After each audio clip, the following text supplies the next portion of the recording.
See if I'm on here.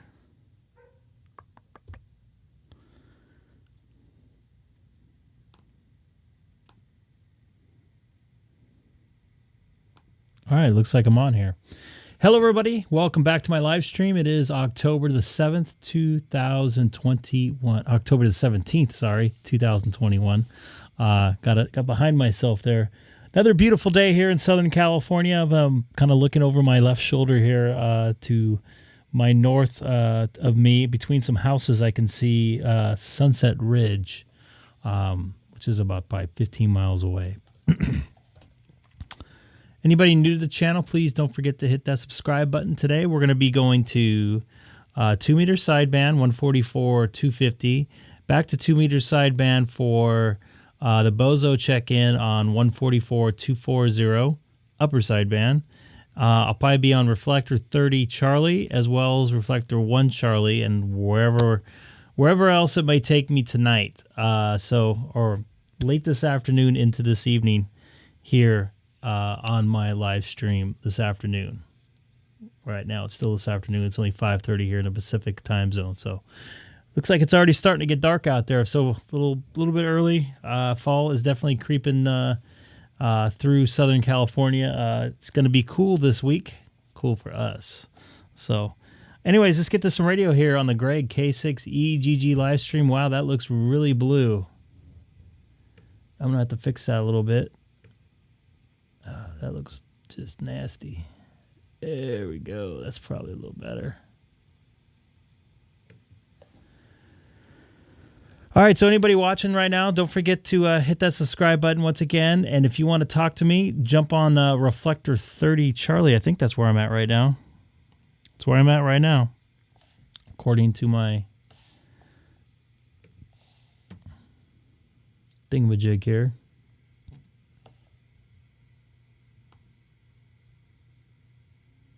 All right. Pot that baby up, see if anybody's out there. This is Greg, K6EGG, monitoring Reflector 30 Charlie from Southern California, 40 miles east of Los Angeles in the city of Chino. And also on YouTube, if you type in my call letters K6EGG into the search engine.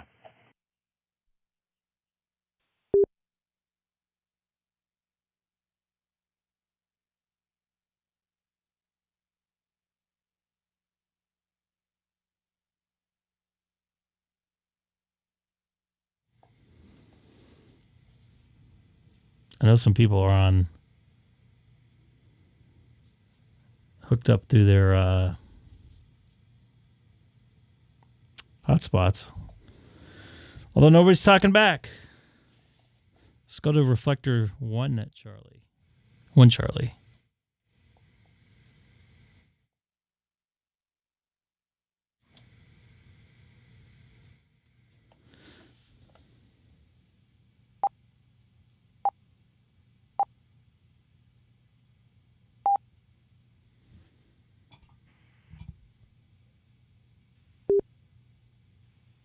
Link to REF001 Charlie. Let's see if anybody is listening on this one. This is Greg, monitoring Reflector 1 Charlie from Southern California, 40 miles east of downtown Los Angeles in a city named Chino. And also on YouTube, if you type in my call letters into the search engine, K6EGG. Anybody out there listening?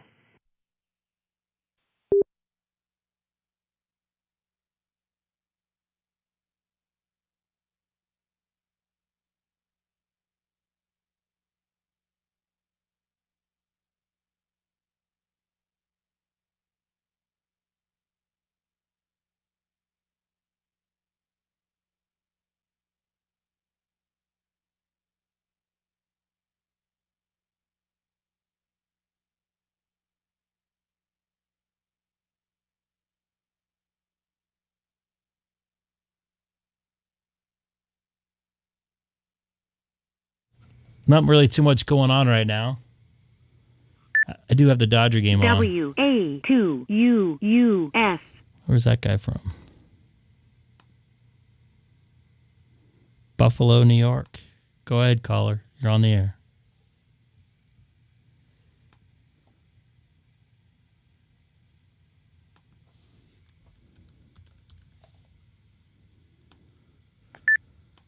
WA2UUS.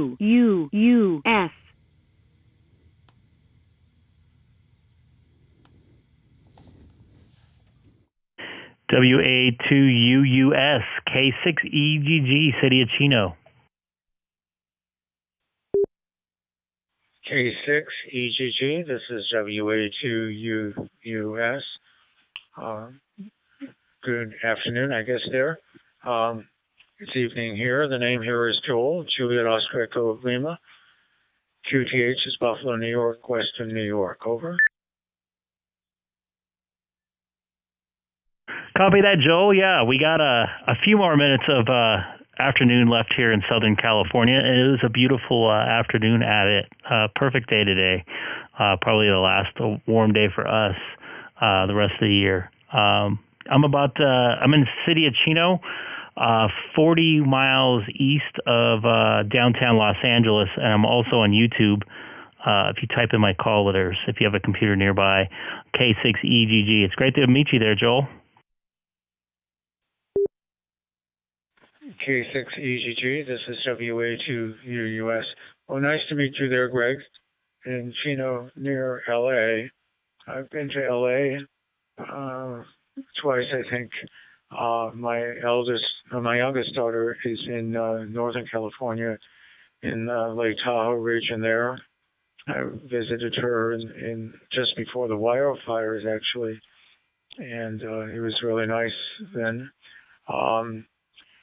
And she had lived in San Francisco, then Oakland, and then with the pandemic, she moved up to Lake Tahoe. You're coming in 5.9 plus here in Western New York. We're getting into an autumn pattern here in Western New York. Over.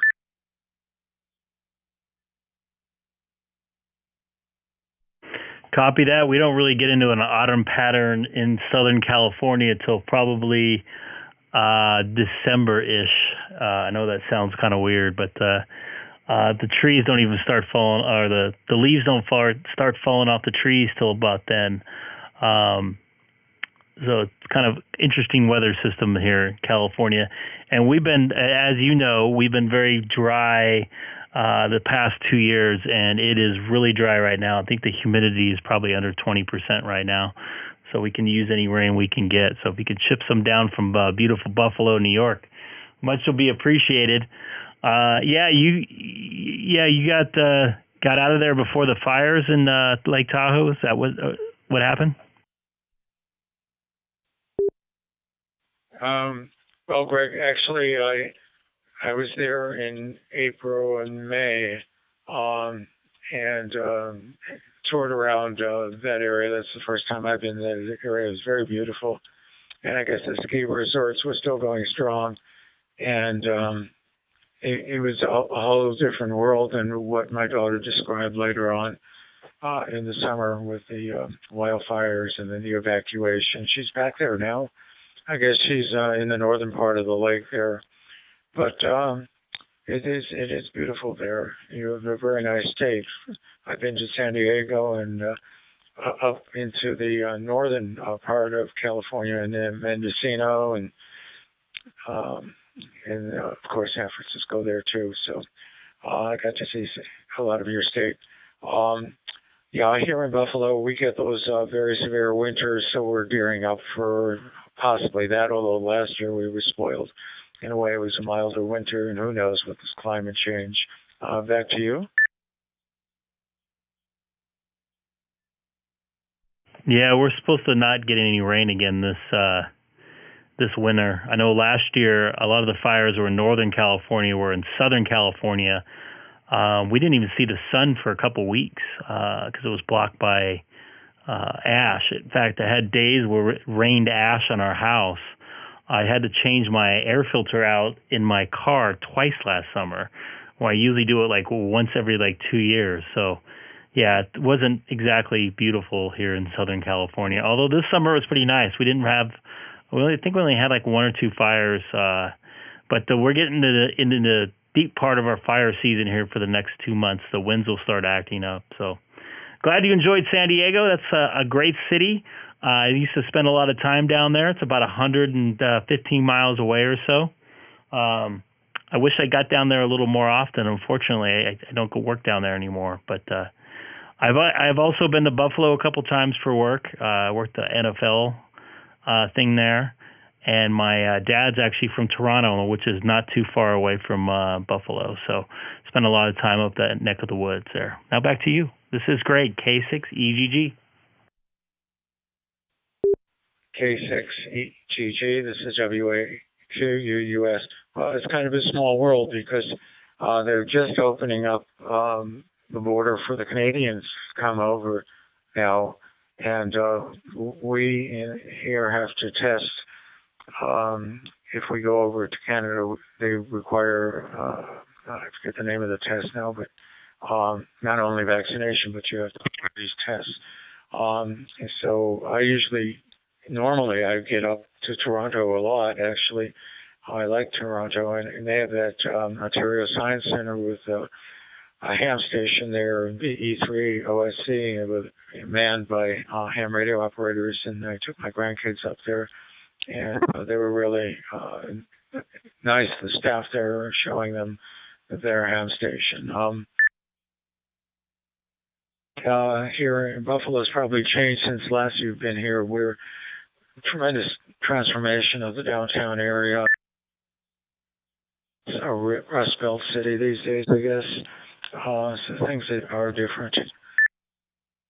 It's good to talk to you. I'm sorry to hear about the ash situation. My daughter has asthma, and with the fires and everything up that way, they also had air restrictions there. So I don't know. I hope and pray that you guys start getting really good weather and some needed rain. And I guess there was some snow in the Tahoe area just a couple of days ago, they said, or a week ago. So I think they're hopeful. You take care now, and good talking to you there, Greg. And I hope to catch you down the log. You're coming in 5'9". I'm using an open spot 2. I finally got working. And on ID 51A+. You take care. This is WA2UUS 73. I'll await your final. Thank you. Excellent, Joel. Thank you for coming back to me. Appreciate it. And there's actually somebody watching on YouTube right now, or actually listening to us from London, Ontario, not too far away from Toronto or Buffalo, New York. So small world. Yeah, I was going to ask if you were hooked up to a repeater locally or your hotspot. So got that answer from you. Anyways, yeah, have a great early evening there in Buffalo. This is Greg, K6EGG, from the city of Chino, 40 miles east of Los Angeles, California. Thanks again, Greg. 738 WAGS. I'll be clearing.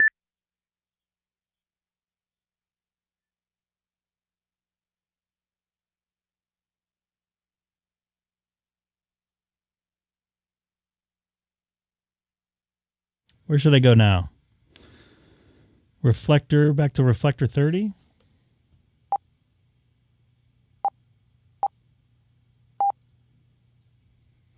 Actually, I'm reflector 1. Sorry, David.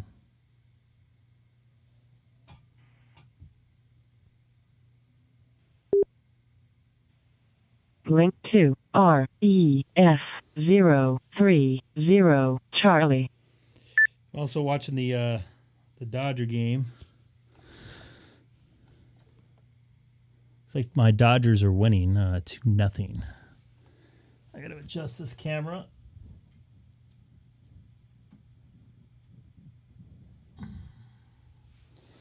Sorry there. This is see if anybody's on reflector 30 Charlie now. Real quick, I'm going to try something.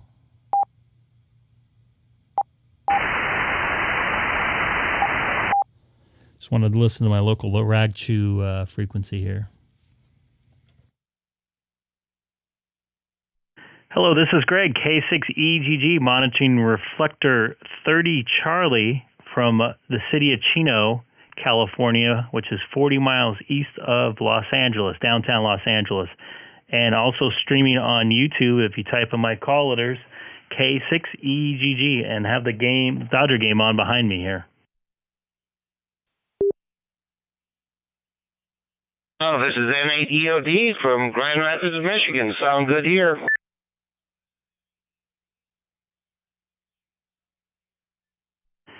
Hello there, N8EOD up there in Michigan. How's it going there today in Michigan?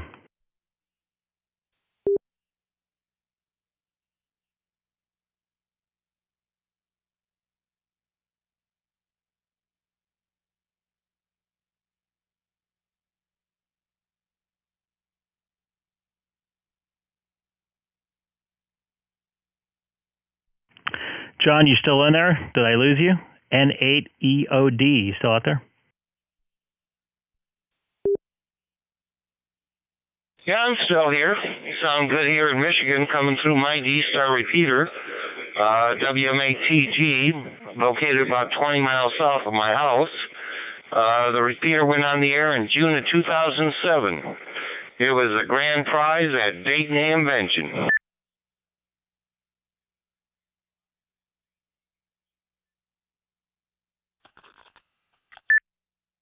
KB. Now, isn't that the privately owned repeater network or something like that? I think I've talked to you about a week ago or so. Is that correct, John? Yep. Website is at www.wmporn.net. West Michigan privately owned repeater This network. is some good stuff right here. We have obscene technology. I also have it up, your website up on my YouTube page right now for the people watching on YouTube. Pretty good stuff. Yeah, I do remember this. How's it going out there in Michigan today? Is it a beautiful day, or are you getting into the fall weather in your neck of the woods? We are definitely getting the fall weather.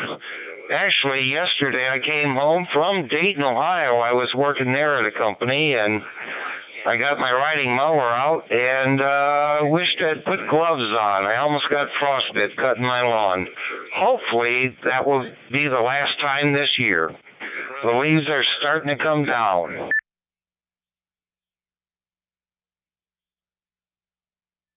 It was still the 90s here the last, at least yesterday, and it was in the high 80s here, and I was barbecuing, sweating my you-know-what off into my backyard today, so... Still got a couple more weeks before we jump into fall, probably early December before the leaves start to change. If they don't burn off before that happens, if you know what I mean, here with California wildfires.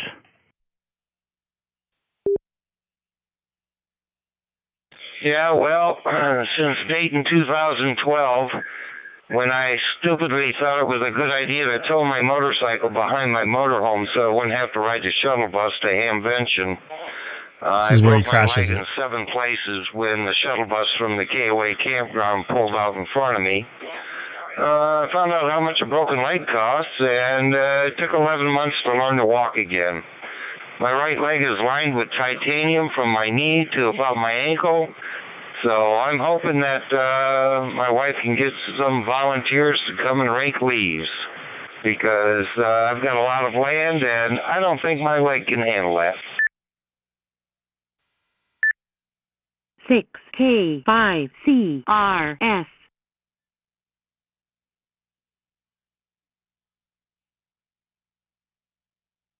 Looks like there was a Korean station in there. 6K5CRS.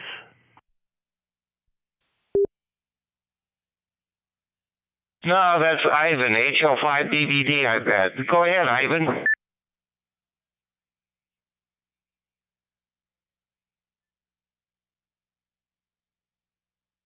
It's not Ivan. It says Don Hee Dong Cha, 6K5CRS.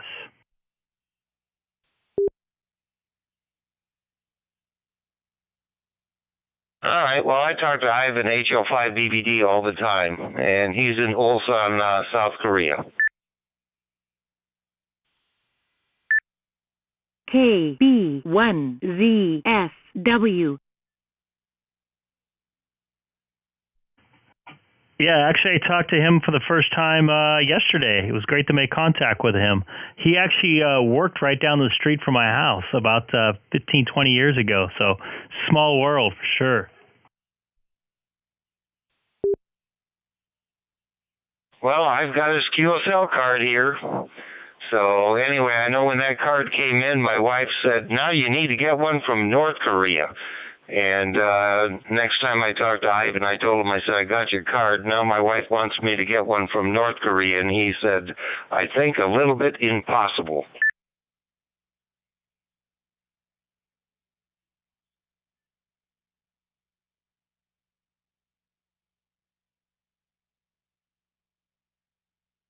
Does he come on this one often? I think I saw like one of the repeaters there where he lived was linked to this reflector, but he was talking to a hotspot, if I recall.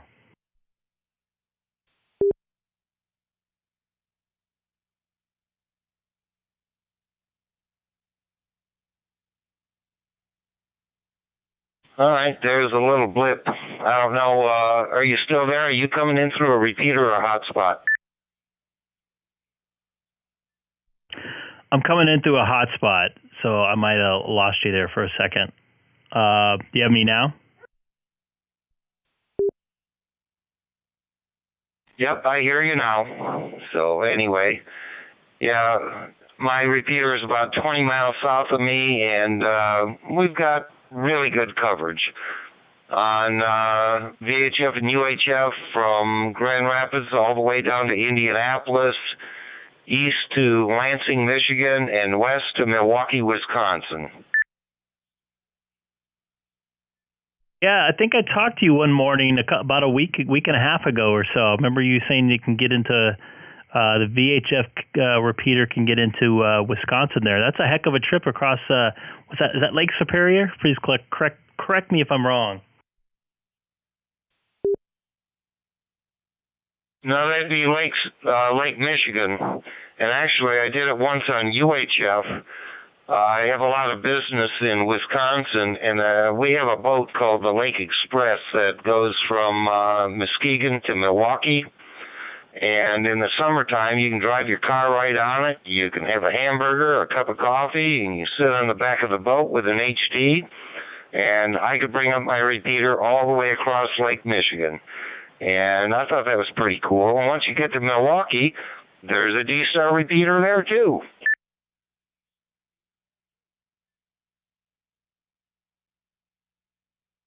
How long is that trip across the Lake Michigan there? Well, normally about 2.5 hours. Depends on the weather conditions. If you got 8-foot waves, I think they slow down a little bit. It's a big catamaran. And you drive your car on, set the emergency brake, and then walk up, find a seat. I normally like to get a seat in the middle, so when it's rocking back and forth, I don't feel it as bad.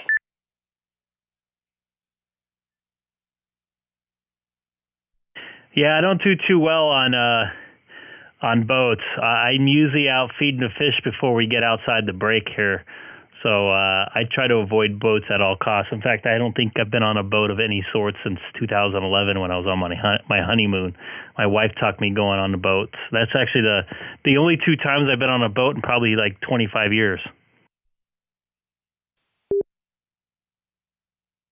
Well, you know when you're going to get on that boat and you get in your seat and they're passing out barf bags and Dramamine, you know it's going to be a fun trip.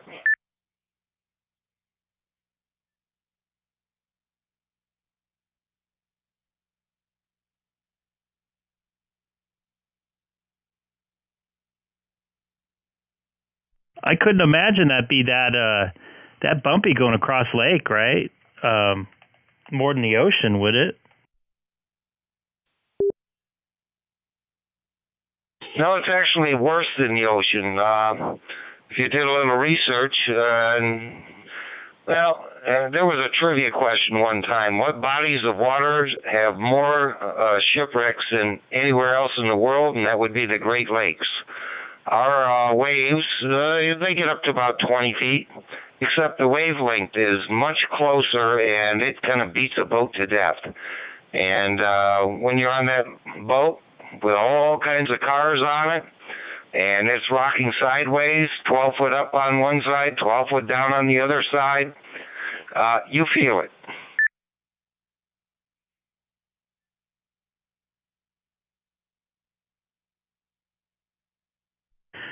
Well, John, I can guarantee you I will not be on that boat ride, not even if someone pays me at this point. I don't want to be feeding whatever's in the water there. Yeah, like I said, I don't do too well. That's surprising. I thought it'd be a little smoother. I've flown over it thousands of times probably, or hundreds of times, I should say. Interesting. I'm going to do some research on that. I have heard of the strip wrecks, though. Well, their season ended a couple days ago. There's another one called the SS Badger that goes from Ludington to Manitowoc, and that's a great big coal-fired ship. Yep, you can take your car on that. You can take motorhomes, semi-trucks, and they have a nice big buffet, and that's not affected as much by the waves as the Lake Express. If you Google Lake Express, you'll see theirs and the SS Badger. There's two ways of getting across Lake Michigan without driving all the way down through Indiana and Illinois and Wisconsin. KJ7WFD.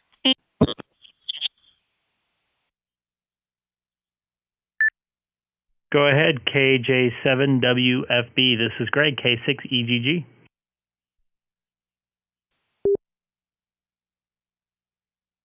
KJ7WFD.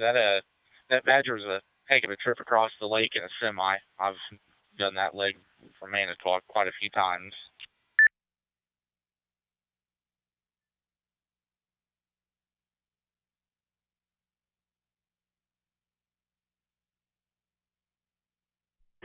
And how long of a trip it is across the Lake Michigan there on that? I'm sorry, I was not paying attention fully.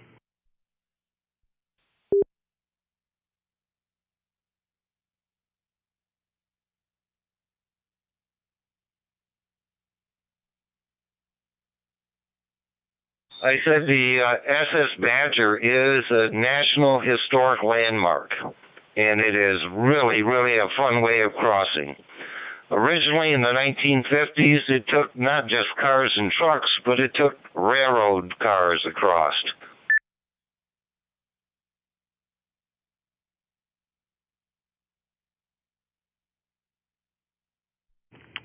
I'm going to do some research on that actually right now. See if they have any YouTube videos about that.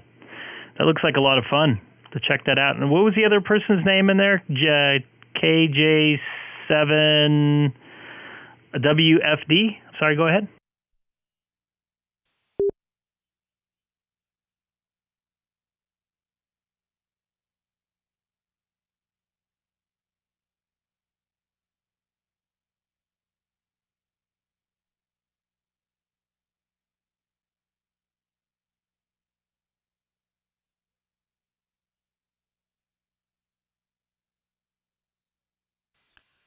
KB1ZSW, over.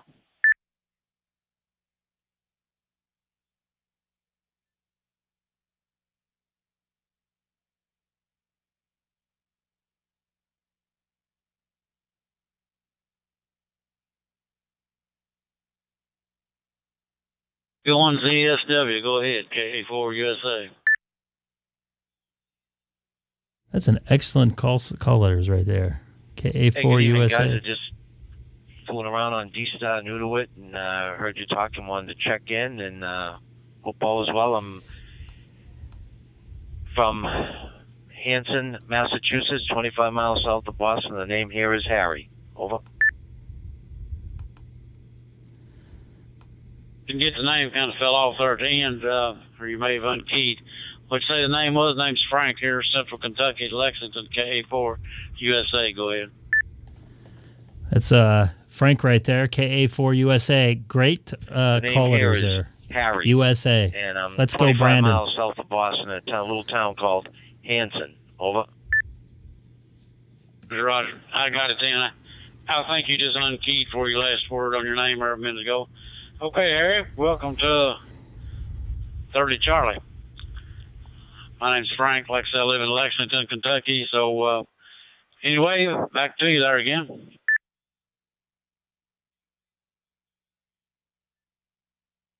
I'm just checking in, and I got an Icom 4100, and I just kind of figured out how to get onto the DStar using I have a repeater up here in a town called West Bridgewater, and I go on the DStar users, I fuse on and roll around and see who's there. So just checking in, and good talk about that boat out on the Great Lake, and just wish you all well, and I'll see you on down the log. 7-3s. Thank you, Harry. All right, turn it back over to you guys to talk about the lakes. KA4 USA, clear, listening in. And KA4 USA, I love the suffix of your call letters there. Very patriotic. I'd love it a lot. This is Greg, K6EGG, also on YouTube if you type in my call letters. K6EGG in the search engine. K6EGG. Yeah, that's not a vanity call. That was an issue back in the 60s, my first novice call letters. And there used to be those area stations for the military, and they still got a few of them around, but they gave a few of them away too. But anyway, that was an original call, so I just hung on to it all the way through the extra. So I've been having it for a long time.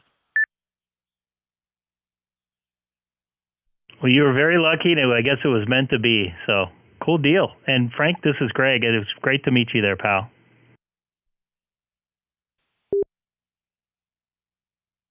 Roger. I didn't look down and see where you're from, Greg, but you're sounding good. And were you in California? Yes, I am. I'm in California. I'm in a city called City of Chino. It's about 40 miles east of downtown Los Angeles. So I'm in Southern California. You used to spend a lot of time in California. 6 or 8 times a year I come out that way, but mostly in Central and Northern. I've been down south some, but mostly up around San Jose and what's the name of that other place? Sacramento and the Bay Area, around the Bay Area quite a bit. And a little place called Salinas, California. Ever heard of it? Yes, actually I have. I've been through there a couple times. In fact, I think there's an air show there next weekend and the weekend after next I want to go to, but I don't think I'm going to be able to make it. But yeah, I definitely have heard of it. Very nice up there, at least the parts that I've been in. Hey, Roger. Yeah, a lot of good memories about California. It's been about 10 or 12 years, I guess I've been out there, but I used to come out there at least 5 or 6 times a year, sometimes more, but got a lot of friends out there. I had a lot of friends. Some of them passed away. Some of them I haven't talked to, but I got a lot of fond memories of California, my favorite place outside of Kentucky. Anyway, good talking to you, Greg. I'll step aside here and see what somebody else got to say.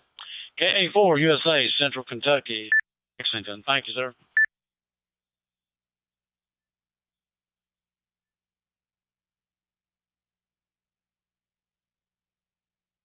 Frank, it was great meeting you there, pal. I hope to talk to you again sometime. This is Greg, K6EGG, from the city of Chino, 40 miles east of Los Angeles, and also on YouTube if you type in my callers, K6EGG in the search engine.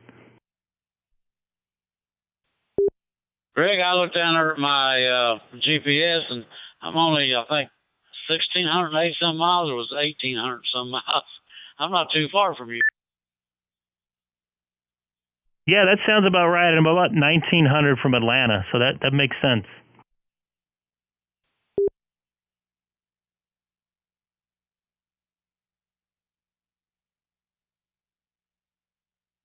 Hey, Roger. Okay. All right, we'll talk at you later. We'll catch you down the log somewhere, maybe. KA4 USA, clear. Thank you again.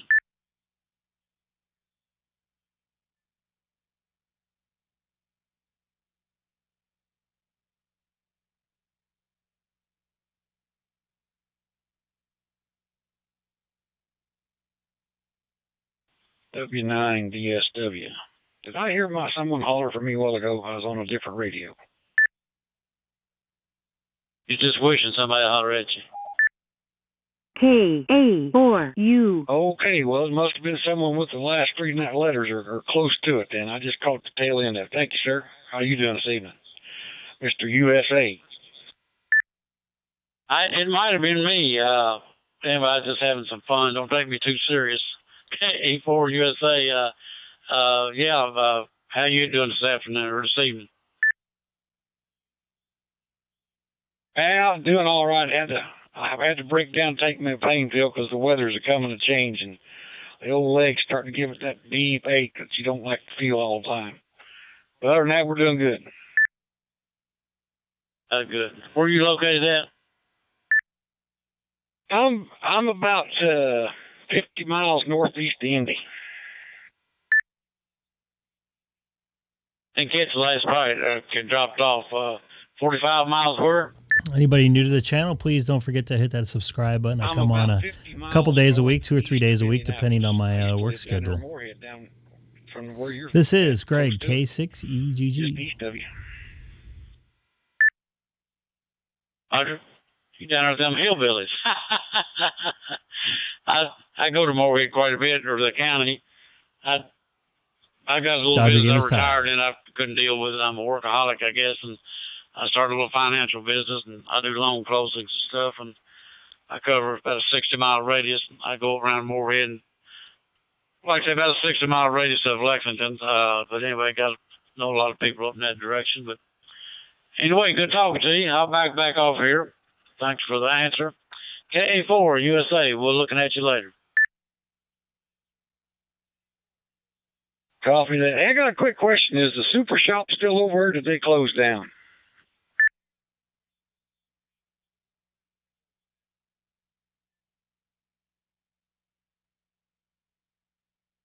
You talking to me?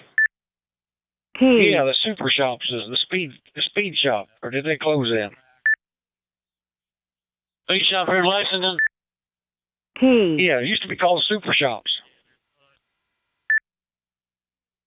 Lou Abel and Ronnie Wagner used to own?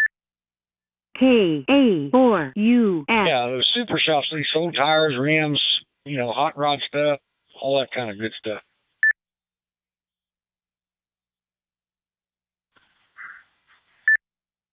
KA4USA.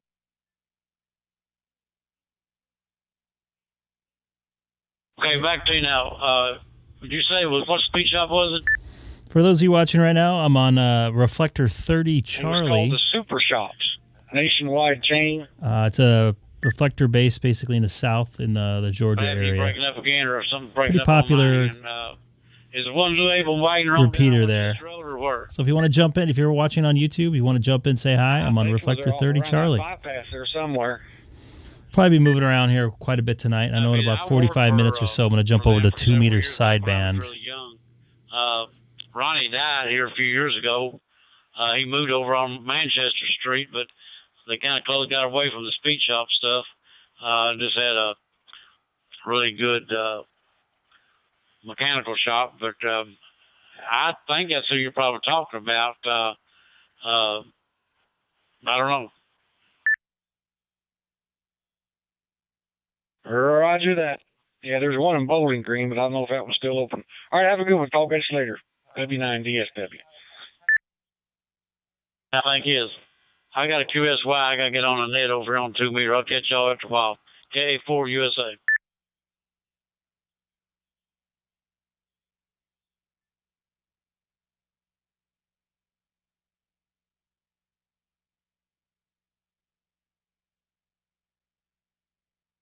Got busy out here. This is Greg, K6EGG, in the city of Chino, California, 40 miles east of downtown Los Angeles.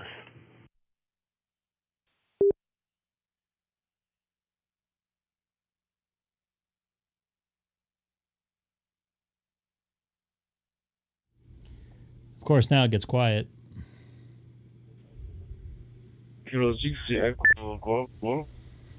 This is Hotel Lima 2 India, Papa, Bravo, HL5PB, Seoul, Korea. Hello there, HL2IPB. This is Greg, K6EGG, about 40 miles east of downtown Los Angeles. Great to hear you in there. What part of South Korea are you in?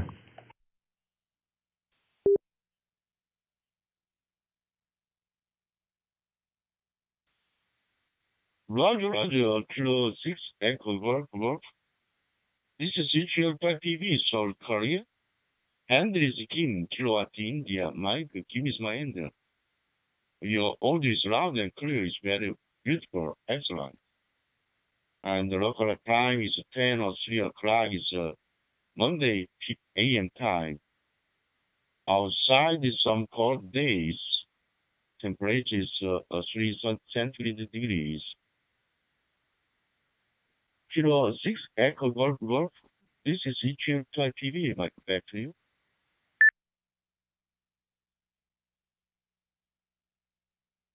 I think I talked to you about 2 months ago. You sound familiar. Your call sounds familiar. It's great to hear you in there, Kim, again. It is 6:05 p.m. here in Southern California. Just starting to get dark. Sun's starting to go down. It's about 75 degrees. Nice, beautiful day here in Southern California. A little bit dry, though. We could use some rain. And it's still Sunday here, so I hope Monday is being good to you, and Monday is looking like a good day there. I sure hope it's going to be good for me. Now back to you there. HL2IPB in South Korea. This is Greg, K6EGG, just outside of Los Angeles, California.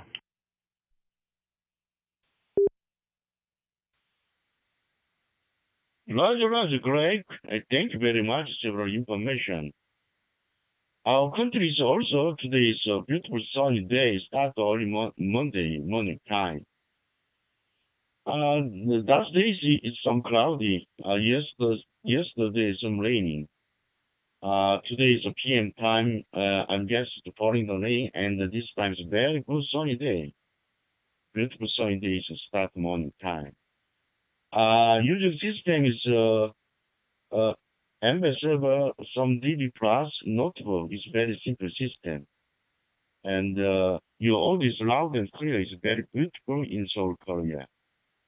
Kilo 6 Echo Golf. This is Hotel Lima 2 India Papa Bravo. Greg, mic back to you.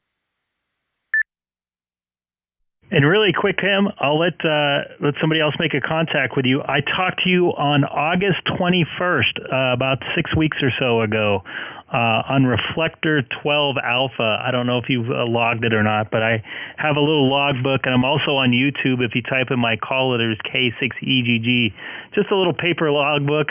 Not exactly the best in the world, but it does the job. So it's great to make contact with you. I know you look familiar. I was looking at your QRZ page, and I also have it on my YouTube page. So it's great to make contact with you here on Reflector 30. So I'll be clear on your final there and let somebody else make the contact out there to you here from California. This is Greg, K6EGG.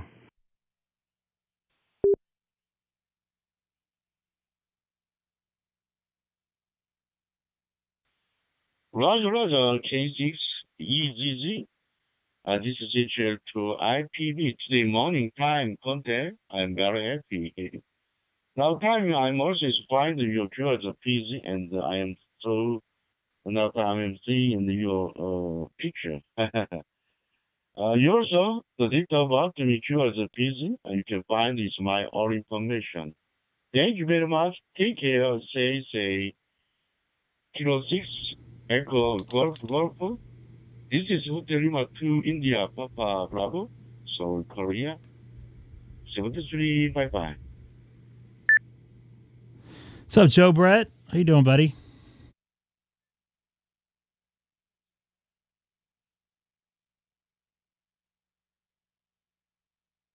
This was Kim over in South Korea. I talked to him a couple weeks ago.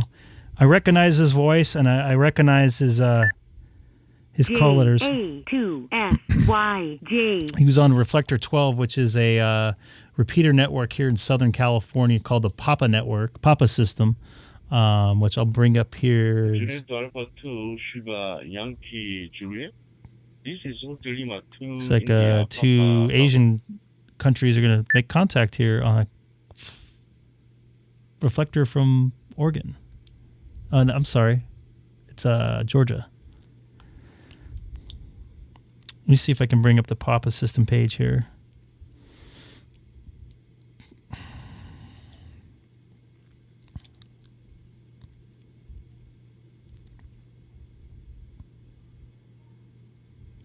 I'm a member of it, and I don't even have it in my favorites here.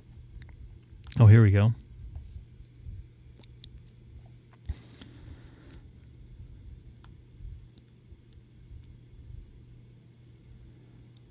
Hotel Lima 2 India, Papa Bravo, HL2 IPV, Seoul, Korea. They have a ton of luncheons and stuff like that. Hotel Lima 2, Ida, Papa Bravo. This is Kilo India 4 Whiskey, Kilo Kilo. Here's all the different Paul repeaters. from Milledgeville, Georgia. How are you? Let's just do all of them. They're not all linked together. These are all linked together right here. All these analogs linked together unless they have notes next to them here on the left. All the DMRs are linked together. Looks like we have one DStar down. And this is actually the repeater I talked to Kim on before, the Santiago. It's hooked up to reflector 12. India, Mike, Kim is my handler. Your order is loud and clear. Kilo India 4 Whiskey, Kilo Kilo. This is Hotel Lima 2 India, Papa Bravo. Back to you. This is who he's Good evening to you. talking to here. Once again, I'm Paul. I'm from over here in the eastern coast of the U.S., in Georgia. Your audio is clear as well. I believe it's showing you're using the same thing I am, the Blue DV software, probably with a thumb DV. Is that correct?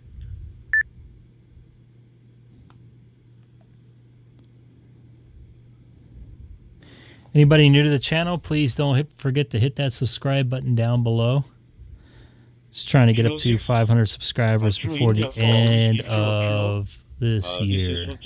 Then we'll work on 1,000 after that. I think I can make it. Thank you very much. I come on about 2 or 3 nights a week. And I'm using Sometimes during the this day. time MS server some DB Plus notebook. It's very simple system.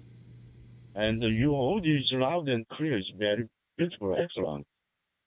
Today is a very, very beautiful sunny day. Start the morning time. Local time is 10 or 11 o'clock. It's Monday. Hi. Kilo India 4 Whiskey, Kilo Kilo. This is HL5PB. Back to you. Yeah, it is a cooler day here. Normally it's warmer, but it's finally, we're getting some fall weather. It's, after 9 p.m. here on Sunday for us. And our current weather's 55 degrees. So there's going to be some people pulling out a jacket, I guess. It is very nice to talk to you, sir, and I hope everything's going well for you.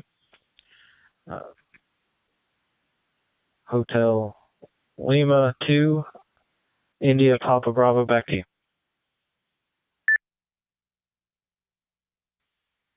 Roger, Paul. Thank you very much and your information. Our country is also is a low temperature. It's a season of the autumn season, but it's life is a winter season and temperature. Morning times ice frozen and on the mountain, near the mountain, and the low temperature. Thank you very much. Today, nice quiz. I'm very happy. Have a nice day, and next time quiz so soon. Take care. Say, Kilo India 4 Whiskey Kilo Kilo. This is HL2IPB from Seoul, Korea. 73. Bye-bye.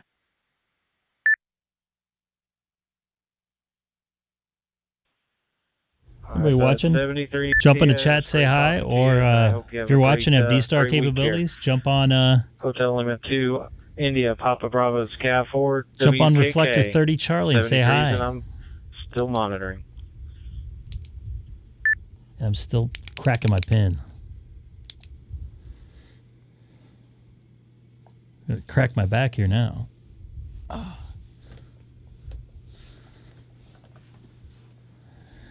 I figured there'd be more people out here today. I'm a little bit disappointed in that. JA2SYJ.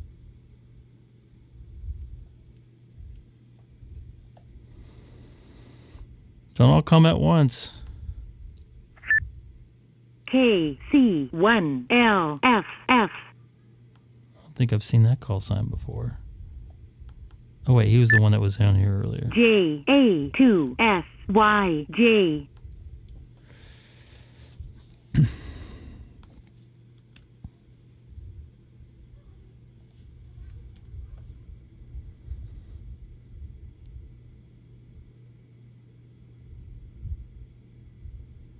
Nice looking station there. Nice looking area.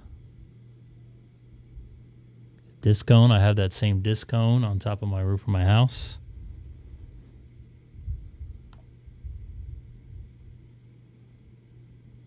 This is JA2SYJ, Central Japan in Tokyo, monitoring.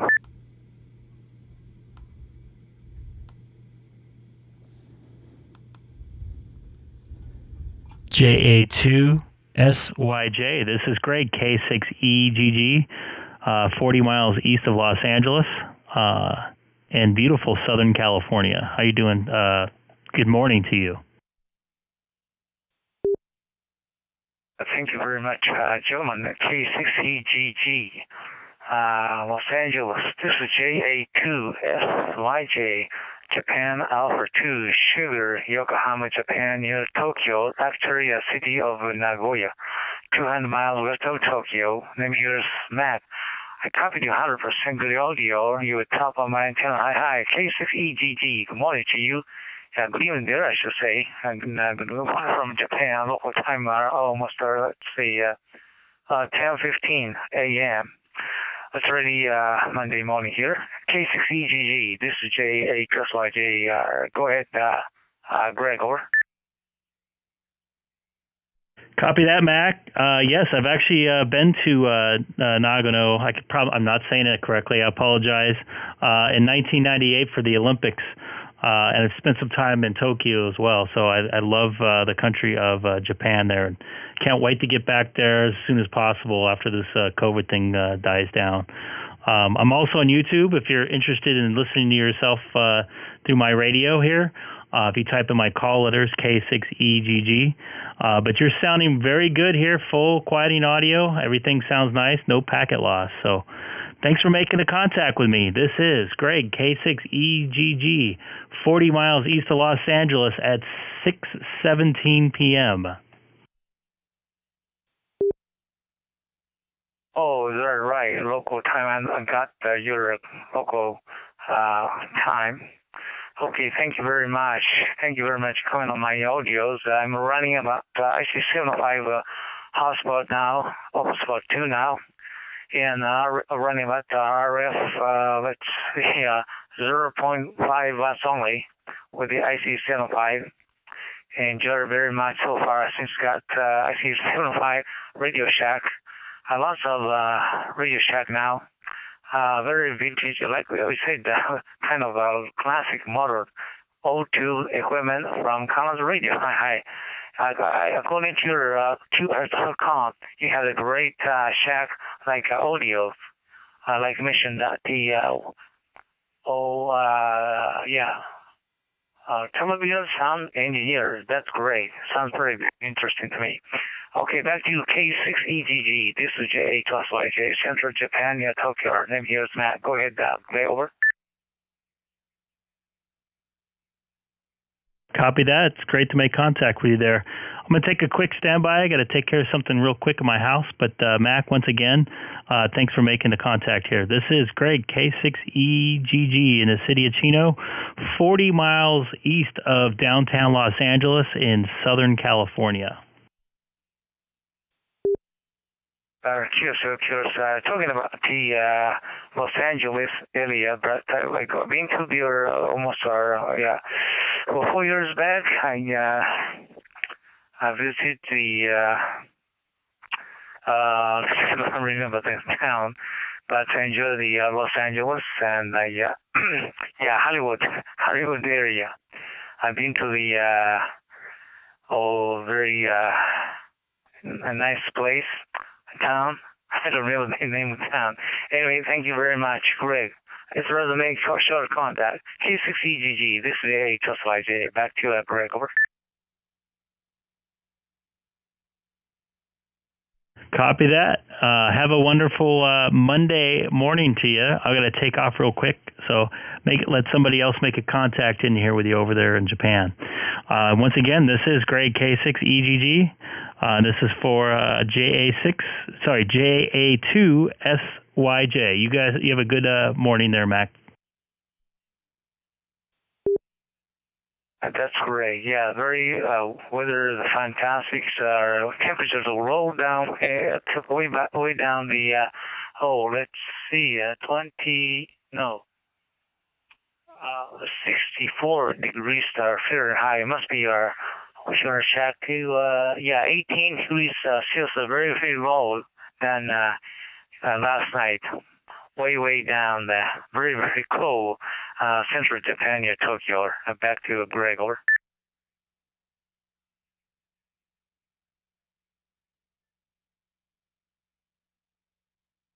K06N. K06N. Okay, thank you very much, Greg. Alex, thank you very much for coming my call and great talking to you. K6EGG, Chino, California. This is JA2SYJ, Central Japan near Tokyo. Now, clear. 3, Greg. KA2SYJ, this is K06N. K06N, this is JA2SYJ. How do you read me? Over. Full quality, 100% copy, good audio. I'm located in Southern California, about 20 miles south of Los Angeles. Back over to you. Thank you very much for answering call. K06ON, this is JA2SYJ. I got your QTH, California. I've been to California, way down to the San Diego, way back to way to the Tijuana in Mexico, back in 5 years back. Enjoy the visiting the around there QTH, Los Angeles, fantastic, nice place. Back to you, K06ON. This is JA2SYJ, Central Japan, Tokyo. Name here is Mac. Go ahead, General. Over.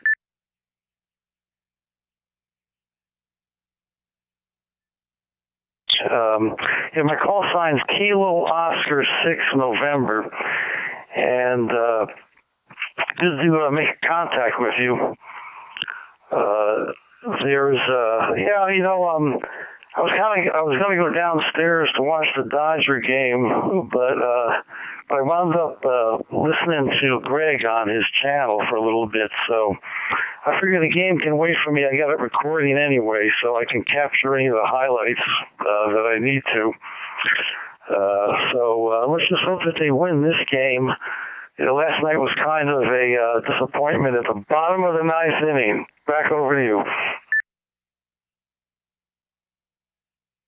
K06N, this is JA2SYJ. Thank you very much, Gabe. Thank you very much for answering call. Rather make short contact. And quite a few stations on this reflector. I'm using IC-9700 with the hotspot now. Enjoy very much. listen to the quite a few stations on this frequency. Anybody new to the channel, please don't forget to hit that subscribe button down below. Great, Dave. K6 November. I come on about 2 or 3 days a week, and thank you all for watching. Jump in the chat, say hi. I see Frank in there, Joe Brett's in there, Jerry. See, I don't know if David's still watching. I think Jerry went to go take care of some nets there. Charlie's a pretty good reflector for various contacts all over the place. And okay, I'll let you go. It was a pleasure talking to you, and hopefully we can meet again on this or some other reflector on DStar. JA2 Sierra Yankee Julia. This is Kilo Oscar 6 November.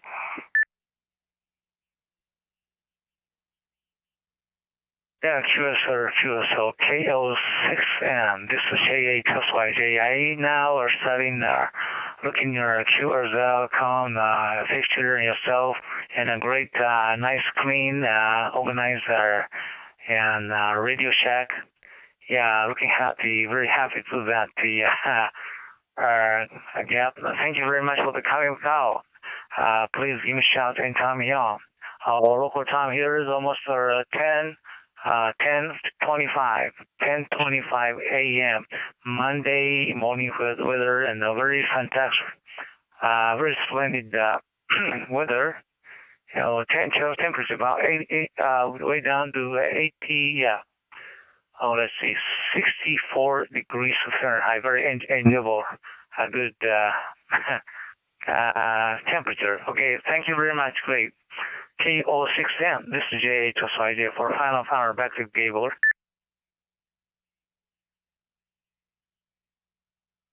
Very good, Mac. It seems like we're having the same type of weather. We got up into the lower mid-70s today, and we're definitely on a cooling trend.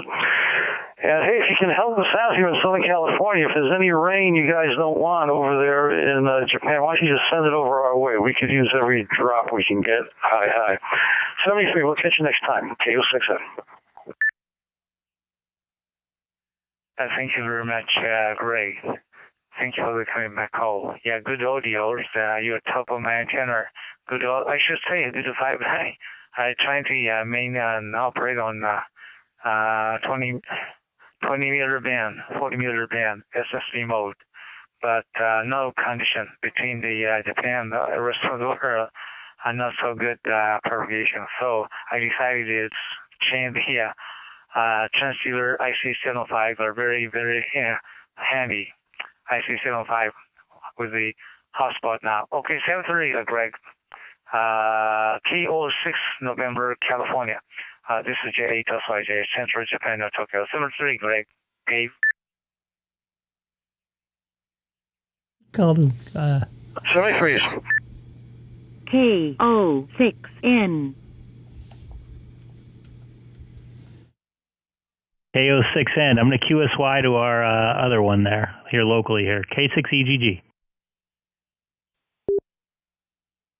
Okay, I'll follow you over. K6N.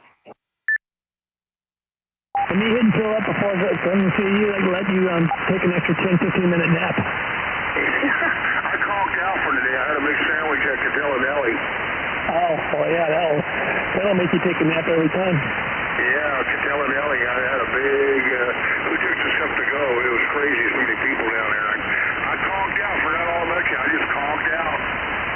I figured, well, after I saw that your car was all there, I figured you had to be home. But yeah, I figured something because I texted you, I called you, because I didn't want to just show up without announcing myself, but I tried. I know, but when I conk out, I don't hear everything. I put out the world. Well, that's good. I'm a light sleeper at times, so and I have a hard time getting back to sleep, so good for you. Yeah, so you knocked on the door, that didn't get good. The wife heard it. She woke me up. That's not good right now. So what do you think of my project? I show you. I've got several different projects going there. You do. Hey, I like that steel wall thing, though, man. Number 4, right? Right. I thought I'd show you another trick of the trade. Works on golf foam. Yeah, what's good about it? It cleans it, but it doesn't scratch it or take away the shine. Right. I thought I'd show you right there personally. You see how bad that chrome looked? I just went over and boom. It don't leave no residue. It cleans actually better than chrome cleaner.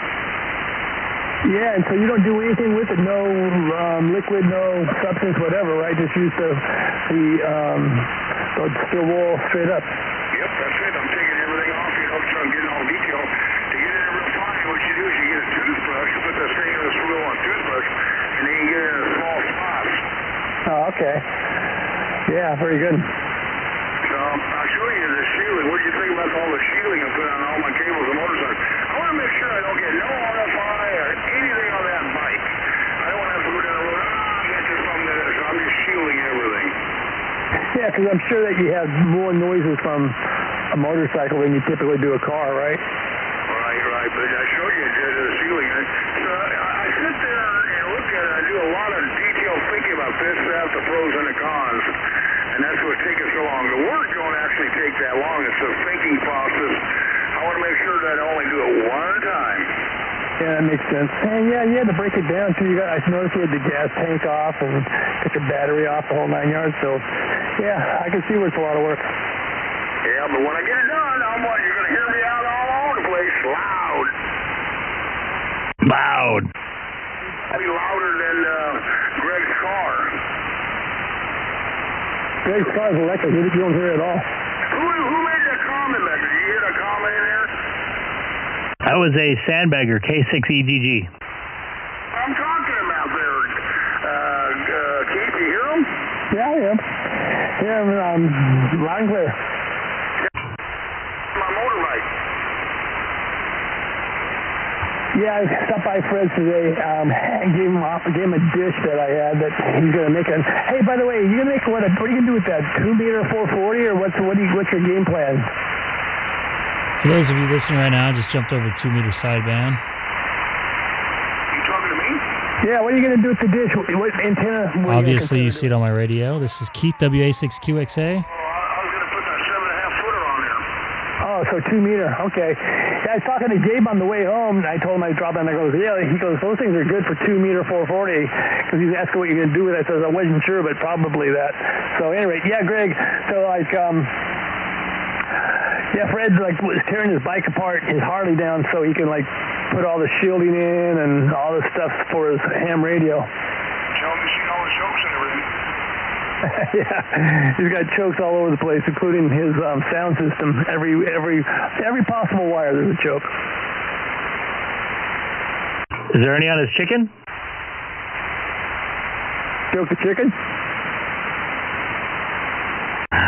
No, that's good. I know he likes his chokes. Only work. Gabe and I just ventured off of DStar and Reflector 30. We made a contact from Japan, and I made one from South Korea as well. How many watts? 100 milliwatts. Let's see if you got an HF. It's going to be a few years before that happens. Me and Ward talk to Japan all the time. Wait a second, Greg. It's going to take a couple years before you get a ticket? Maybe. I just don't really have a place to put a good antenna. A wire antenna is actually not too bad if you don't get like a real long one. It's like nothing to it. The one I had didn't tune to... I had the GR5V, didn't tune very well to 20 and 40 meter, and I don't really have the space in my backyard. It kind of like strung across everything. What's the size of your lot? I couldn't tell you offhand. Yeah, dealing with my antenna, I've learned a lot. Not that I know everything, but there's so many factors with HF antennas, way more so than with VHF antennas and UHF antennas. How high you have it up is really critical. The legs, how high they are from the ground, is real critical. The angle of those legs, that's real critical. If you got it against metal, you're going to have issues. I've heard a lot. Yeah, that's my thing. I can't get it up that high. I just want to make sure I've completed my sets there too. I had it basically, it was almost like 5 feet above the ground when I had it up last time when I made the contacts on 10 meters, and I barely got through in traffic jams. Yeah. The key number I'm finding, at least the kind of antenna that I have, and a lot of them are 30 feet minimum.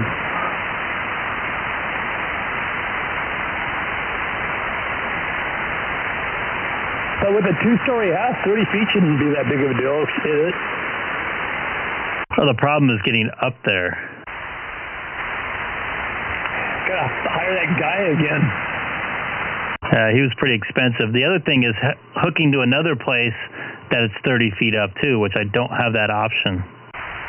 No, just the feed point needs to be 30 feet, and then the two legs can be quite a bit lower. Like my antenna for example, 30 feet for the feed point, 15 feet minimum for the legs.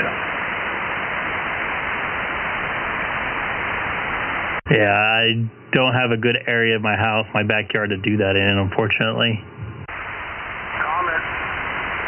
Go. I have a pickup, and, well, you never seen it before, Keith.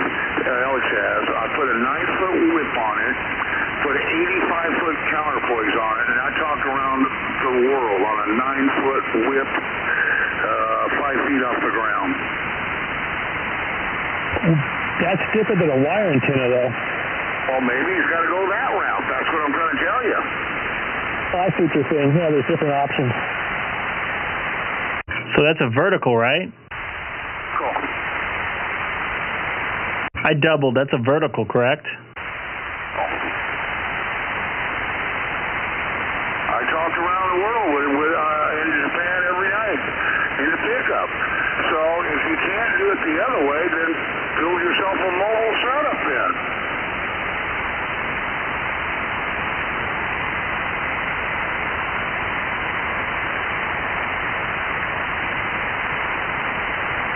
I'm watching this, sorry to change the subject, I'm watching the Dodger game, and I just showed Max Scherzer up close, which I've never seen before. He has 2 different colored eyes. While the game's on?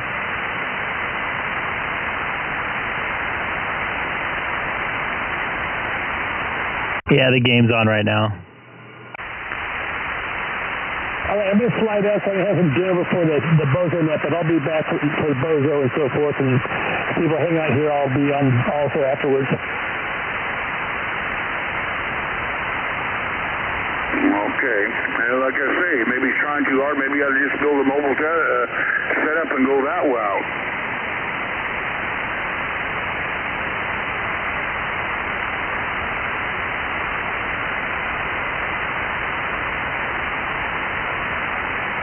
The main thing is the grounding and the counterpoise. That's what makes it talk.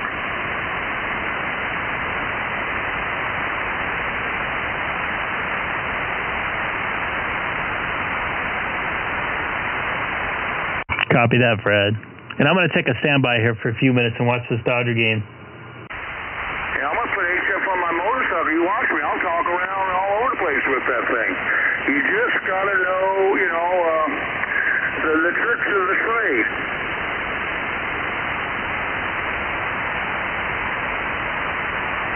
Anyway, we'll catch you later. 306 left. Copy that, K6EGG. For those watching on the stream, I'm going to move this frequency over to the Bozo net, which is starting here in just a few minutes, about 20 minutes or so. I'll be checking in on that and then heading back over to DStar. But for now, I'm going to watch some Dodgers. I'm going to keep this stream going in case you hear anybody pop through here. Anybody new to the channel, please don't forget to hit that subscribe button down below to the right, somewhere over there. And I thought I had my my color settings in my... I'm going to just adjust this, trying to fix this. That doesn't seem like... That's too red. That looks horrible. I don't know, what do you think? Is that too red? Actually, it's not. It's actually okay. So I'll just go back to this then. Anyways, this is Greg, K6EGG. Just trying to fix up my my video there. We're going to be tuning into Bozo Net here. I'll be back in just a few minutes.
K6EGG.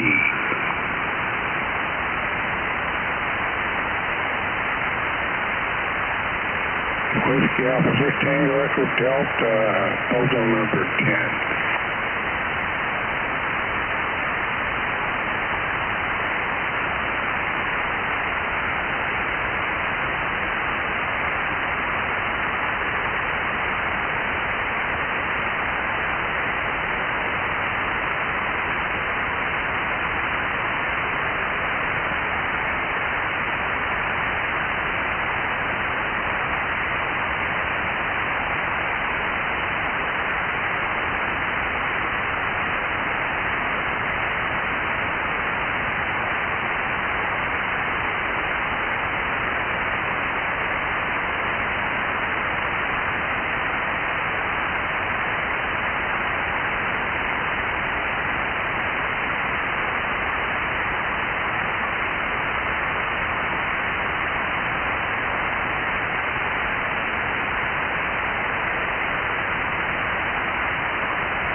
All right, for those of you watching on YouTube right now, the Bozo net here is going to start here in about 30 seconds or so. It's a 2-meter sideband net on 144, 240 here in Southern California. I'm not 100% sure who the net control operator is today. It might be W6PMD or P8 KF6PHX, but I don't think those two are doing it tonight, but I'm not 100% sure. So we'll see who's doing it tonight.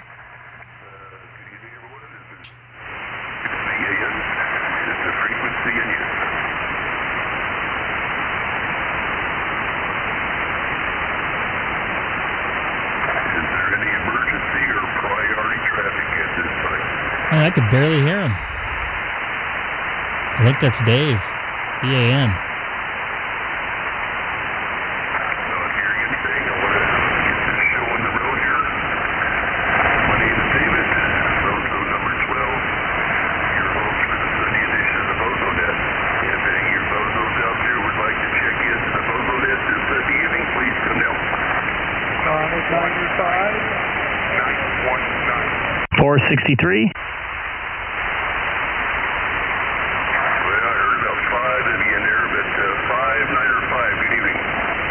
good evening, David. Hope you're doing well. It's been a little bit cooler day today, and I guess it's going to get cold tonight as well. All right, have a good net. Thanks for being there. 7-3, K6EGG, 00595.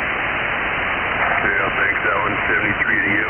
Yeah, cool. Cool weather's good weather right now. All right, let's see. I'm headed towards, Palos Verdes, Long Beach,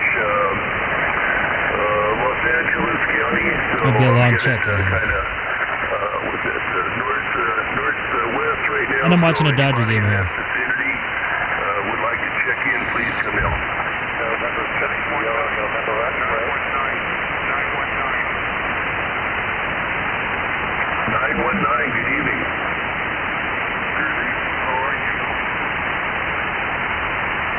Oh, Murray, I'm doing pretty good. How are you doing in Los Angeles this evening?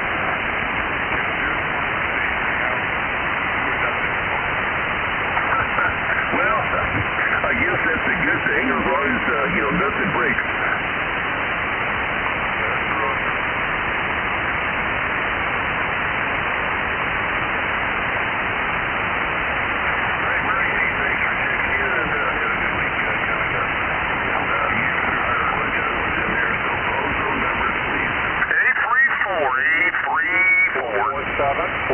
Stopping. 463. Go number 1. Good evening. You're doing a fine job. No traffic. Kilo November 6 Oscar, Sierra. No traffic. All right, man. Haven't heard you guys out up 250 in a while. So, you're doing well, and take care of. We're on 250 all the time, in and out. All right, well, I guess I must be this, yeah. All right, let's see here.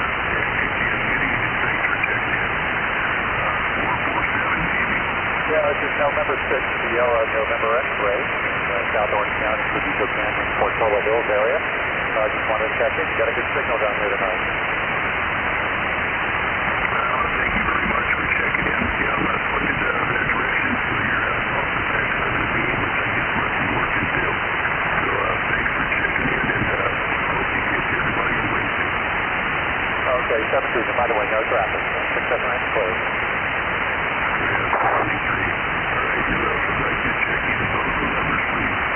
Bozo number 128, Kilo Delta 6, Hotel Delta X-ray, Delta Mike 13, Chino Hills.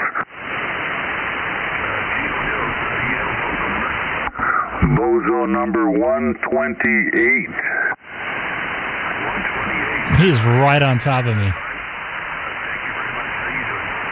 I'm doing well, thank you. The name is Dave. I'm vertically polarized, 9-element M-squared, running an old FT847. Your signal's looking good at 310 degrees north-northwest. And anyway, I don't know where you are in relation to Chino Hills, but thanks for hosting the net, and no further traffic. Bozo number 128, thank you. Listen out.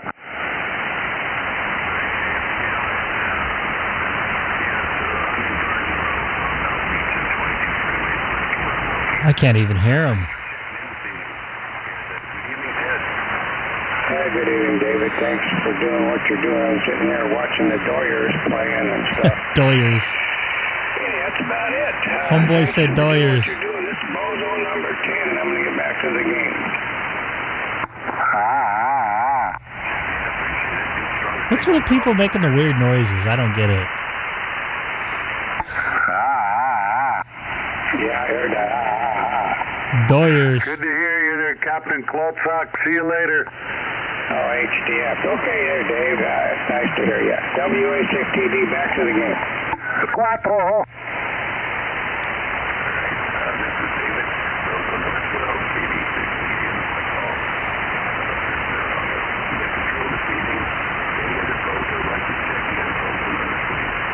.463, 463. 237. 885.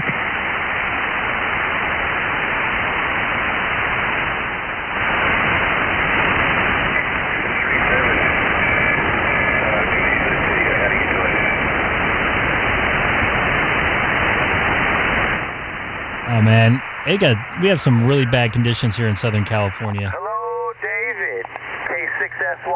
ticket number 237 here in Cerritos. No health and welfare Man, to he report. sounds Just good. wanted to get my name on the roll call there, Dave. Real quick before you go, could I get your call for the log? Over.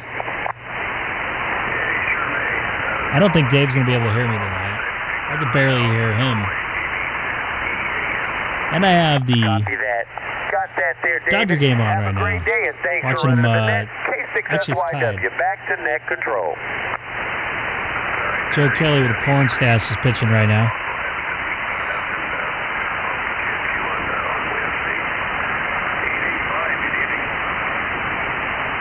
Hi, Dave. You're sounding good. Hope you are well. This is Tony in Garden Grove. Hey, David, I have a new call sign. Just got a new vanity call sign. Can I give it to you? Roger. It's now Whiskey 6 Tango Oscar November, W6TON.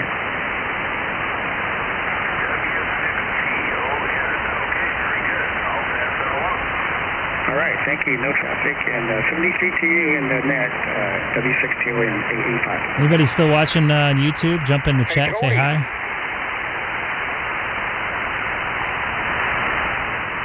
Hey, Tony. Yeah, go ahead. Should ask him if your Bozo number's still good with that. It should be good, right? Dave, 885 is still good, right?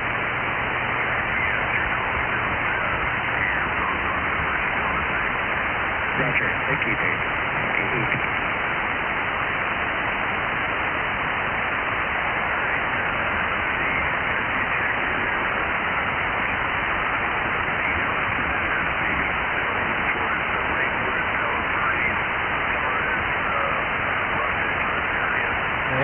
Unfortunately, I'm not hearing the net control operator tonight, so I'm going to bail out of this and go back over to 250. Actually, I'm going to go back to DStar, which is unfortunate because I wanted to check in tonight, but I want to talk to Dave, but he's not coming in too good for me here in my home QTH. So, anybody watching YouTube right now?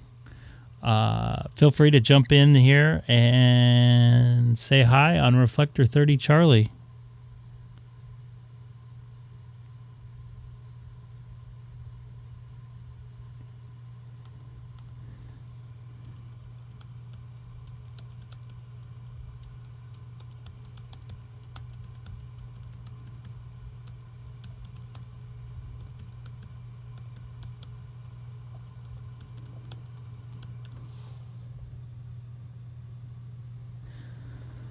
All right, so I'm going to jump in Reflector 30 Charlie. I hope you all are watching. This is Greg, K6EGG, monitoring Reflector 30 Charlie from Southern California in the city of Chino, 40 miles east of downtown Los Angeles, and also on YouTube. If you type in my call letters, K6EGG. My call again is Kilowatt 6 Echo Golf Golf.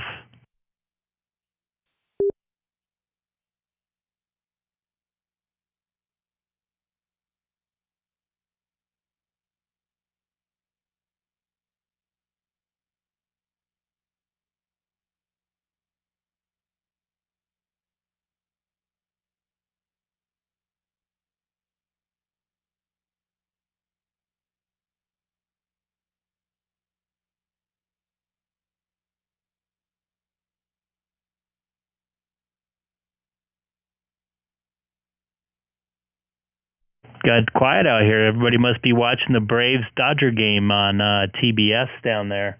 Good game right now, 2-2. This is Greg, K6EGG from Southern California.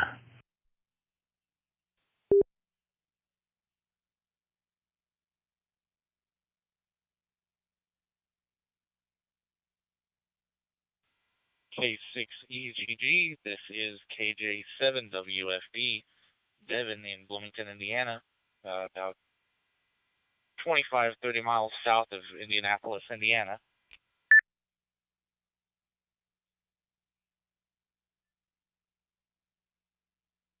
Hey there, Devin. I heard you pop in there for a second when we were talking about that ferry going across Lake Michigan. That's KJ7WFD, K6EGG. Welcome back.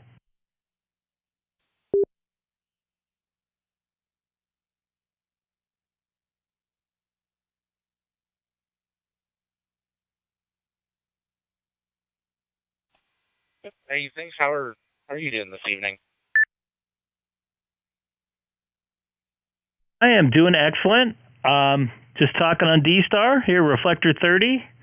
Enjoyed the nice warm day here in Southern California, watching the Dodger game, and also streaming on YouTube. If you could buy a computer, you can type in my call letters. You can see my radio and hear your voice pop through my radio, through my stream. So, yeah, just have an excellent day. How about you?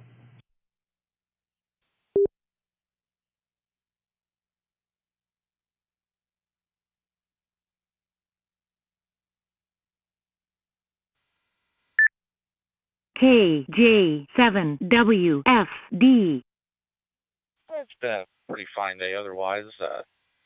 Actually, as I made that call earlier about the Badger and crossing the lake, I was pulling into work, and I drive over the road, and tonight's just a quick jump from here to Chicago and back. And I came in and found that they had misscheduled my route, and they thought I was on vacation, so somebody else took my trailer, and I just get to spend the night at home.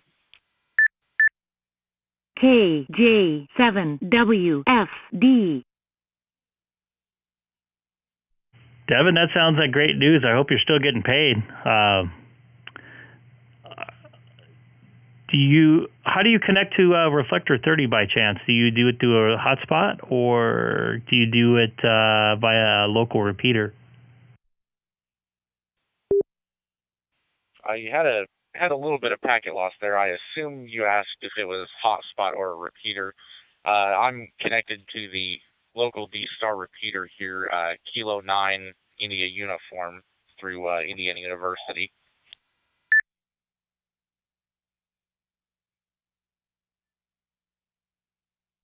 Copy that. Does it have a good range? Are you able to talk on it pretty far away? Like maybe, I doubt if it reaches all the way up to Chicago, I'm assuming, right?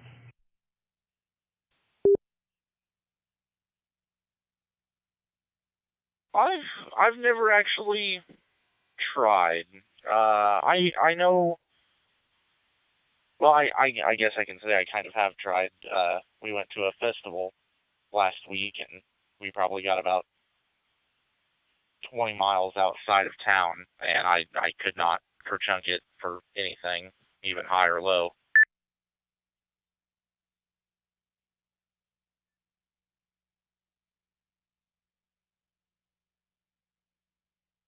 Are you on an HT, or are you on a mobile base or a base station 9700, something like that?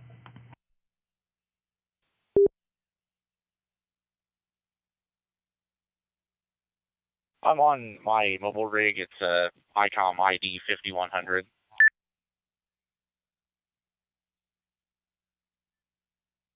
Do you like yours? I just bought one, let me see here, middle of August. Just really starting to figure it all out now with all the DStar stuff and watching YouTube videos and having local guys help me out with different settings and stuff like that. So do you like it a lot? I personally love it. I mean, it's got just a plethora of options. There's still a lot of things that I'm learning on it. I've probably had mine for almost 4 months now, and there's still new things I learn about it every day. One of the big things I really like about it is the crossband repeat, and just the option to turn it into a repeater so that multiple stations can use HTs and talk through it.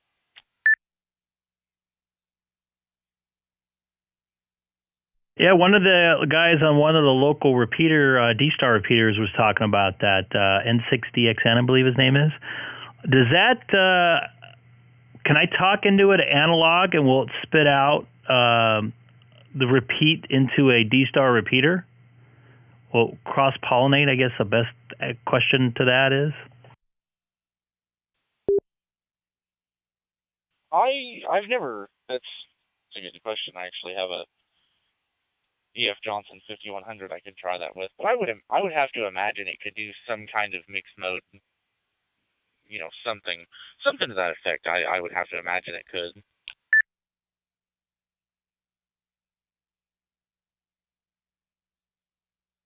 Yeah, I might experiment around with that just a tad to see if it will do that. I would love to see. That would be awesome because then I can use my HT and talk on DStar. I have an old VX5 from like 2001. That was like my first ham radio I think I've ever owned, at least for ham radio, that is. I had an HR2510 back in the 90s, but absolutely love my VX5. I've taken that thing all over the world and stuff, made a bunch of contacts with it. So be interesting to see if that 5100 will do crossband repeat and will mix mode it.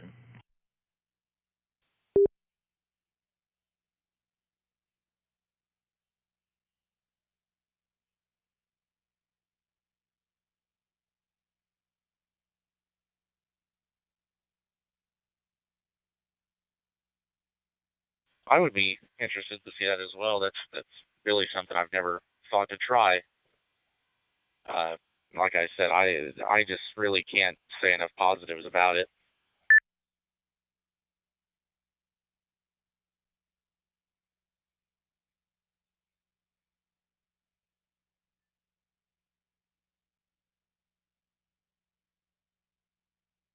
I almost want to have another one for my shack here, but they're a little pricey for just having a second one just to have. But I really like my 9700 I'm on right now, and I'm liking the ID 5100 I have in my car. I had a Kenwood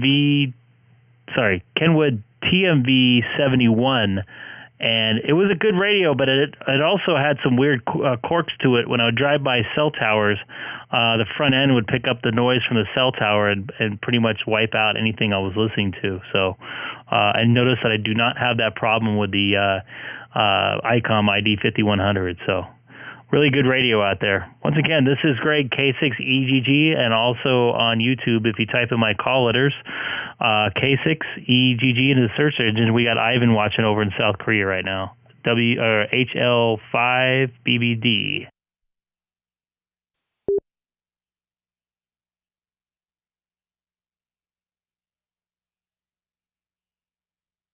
K6EGG group, this is HR5BBD. Hi, Greg. Good to hear you again.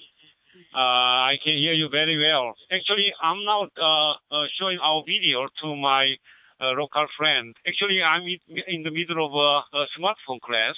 No, actually, it's not smartphone class. It's a digital radio class. So I'm teaching people about the digital mode of amateur radio. So now I'm demonstrating.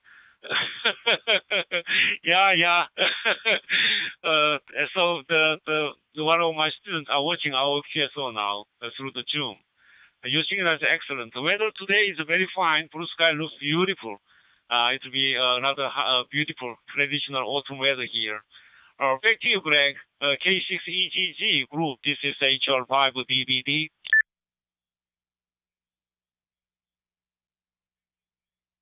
Perfect there, Ivan. Great to hear you again. I'm just talking to KJ7WFD.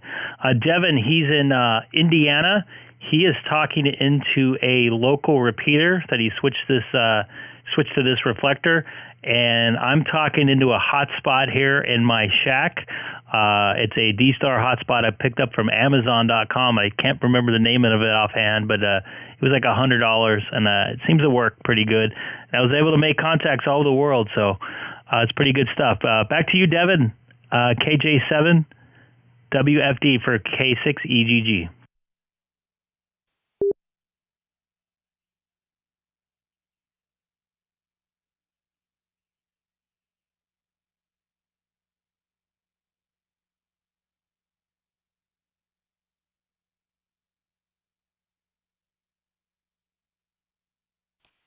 KJ7WFD. That's good to hear from you, Ivan. I've never actually talked to you before, but I've heard you around a bunch on I think 30 Charlie and one Charlie, I believe. I actually just pulled into the store here, so we'll leave it to you two and 7-3s to everybody, and I'll be watching your live stream still yet. So KJ7WFD is clear on finals.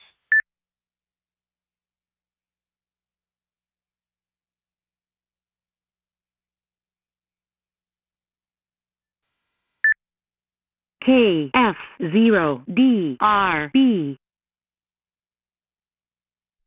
Copy that, Devin. It was great chatting with you. I'll swing it back over to Ivan there. I have his picture up on my stream right now. This is great. K6EGG. I also heard Jerry in there. Didn't quite get the call letters there. I think it's KF0DRB.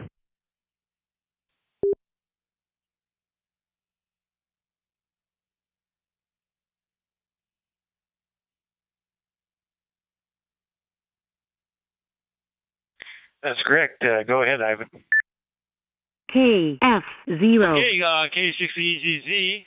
Looks like Devin has QR key, KJ7FWD. Good to hear you on 30 Charlie. I'm now watching the YouTube video of Greg. Yeah, it's really fun. And I'm now showing Greg's video to my students. You know, I'm in the middle of a digital class. I'm teaching people about smartphone and digital mode of Korea, digital mode of amateur radio, from 9 to 12:30. Current local time is 11:22. The weather here is very good today. Thank you very much. I cannot keep this too long because I have to continue my class. So I say seriously to Greg and Devin, and hope to meet you again. Thank you very much. K6EGG group, this is HR5BBD. Excellent. Thanks for jumping in again, and thanks for watching again. And hello, everybody that's watching the stream. I really appreciate you watching, and I hope you're learning something from this. This is kind of why I have this going, so people can share information. It doesn't mean we can share it across the oceans here. So once again, Ivan, you take care. This is Greg, K6EGG, from 40 miles east of downtown Los Angeles in Southern California.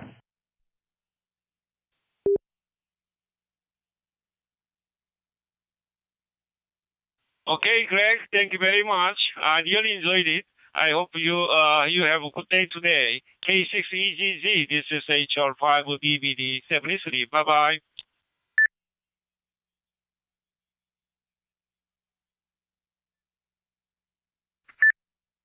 KC1LFF.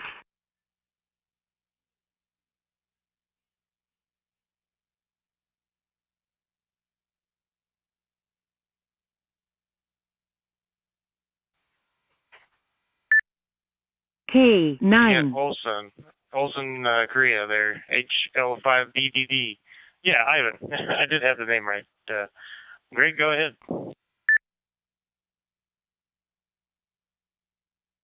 Yeah, it's great making these contacts all over the place very easily. Well, not a big giant antenna. It's kind of cheating using the internet, but it's still great to share information and stuff like that. So I think I talked to Ivan on Reflector 1, but I'm not 100% sure. I got to look and see. I also made another contact with somebody from South Korea as well. I actually talked to him before once on August 21st, I want to say. I don't know what I did with that paperwork, but it was great to hear him in there. I remember his photo from before and I recognize his voice. So, gotta love DStar, man.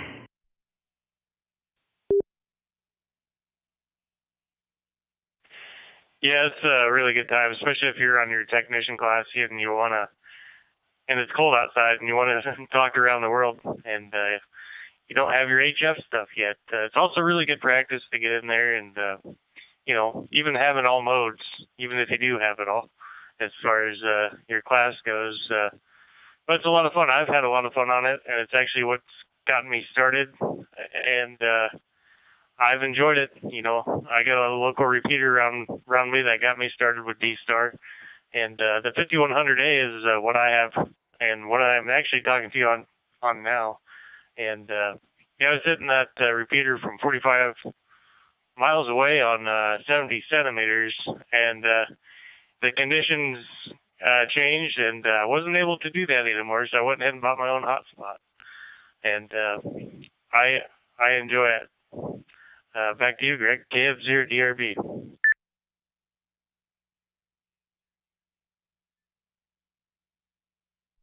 Yeah, good point. And something a couple guys were bringing up the other day. Some people are younger and more into the computer-based stuff, and so they might be interested in DStar. And they might be, even the older timer guys, they're in a HOA situation, and they can't put up the HF antennas, or any antenna for that matter. So this can still bring the hobby into them.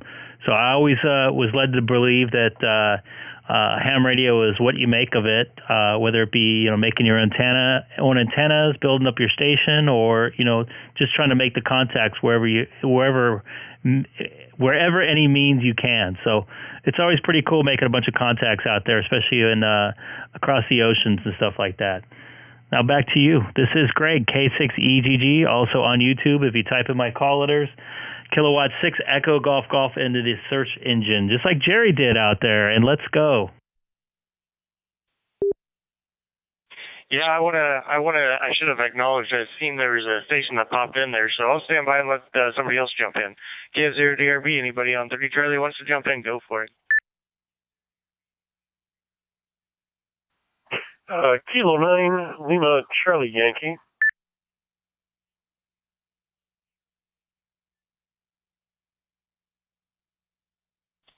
Yeah, go ahead with your comments. KF0DRB here with K6EGG.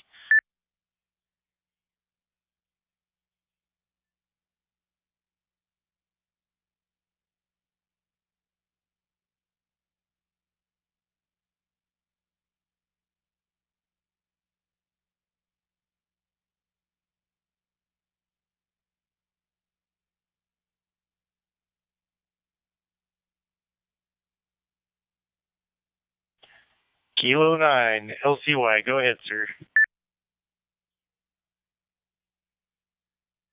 Hey, Roger. This is K9LCY. Name is Rick, here in central Indiana, just north of Indianapolis. And I've been listening to you guys chat, and I have to say I agree with you. I'm an old HFDXer, going back, all the way back to the mid-'60s. Kind of got out of it and got back into it here, and have been experimenting with the different modes. Picked up a 9300 and a 9700, and have just been experimenting and playing around with DStar. I've only been on it for about a week, but this is kind of interesting. Go ahead.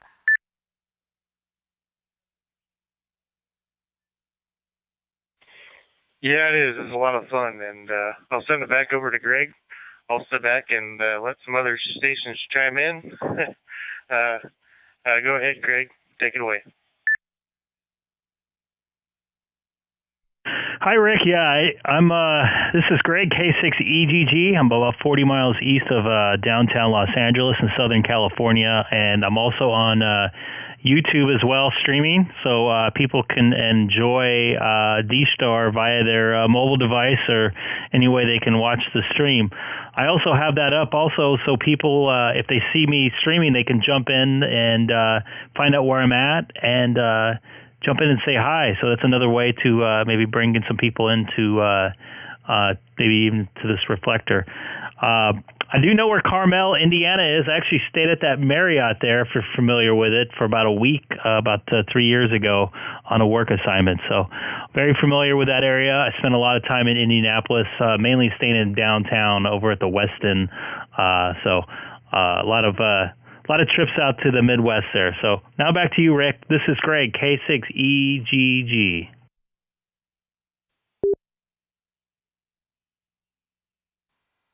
Yeah, Roger, Greg. Yeah, I'm not a native of Indiana or Indianapolis, but moved here maybe about 6-7 years ago after I retired, and fell in love with the city many years ago when I was stationed here in the Army, and decided that when it was time to stop working for a living, that I would move back to central Indiana, and been here ever since.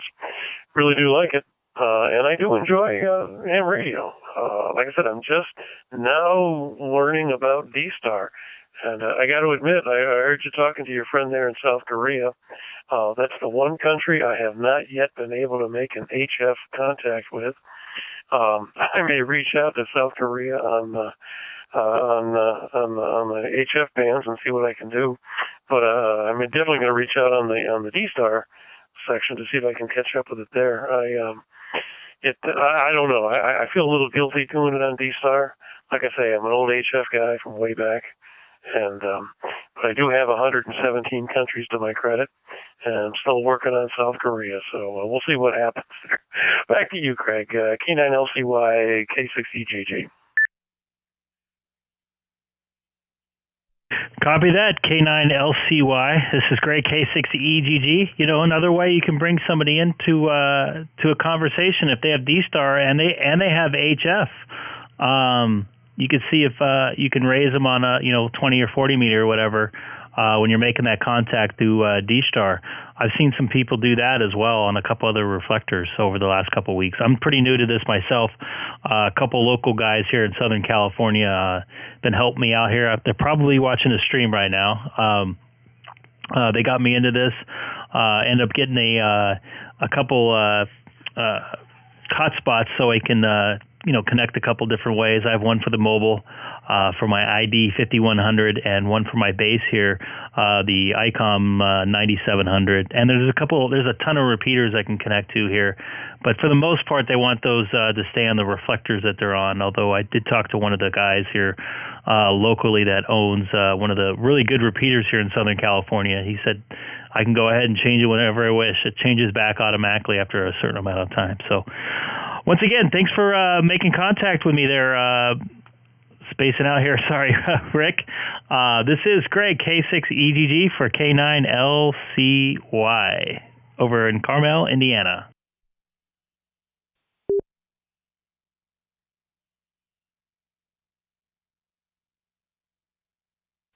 Roger that, Greg. Thank you. Appreciate you letting me jump in here. I know I don't want to tie up the reflector.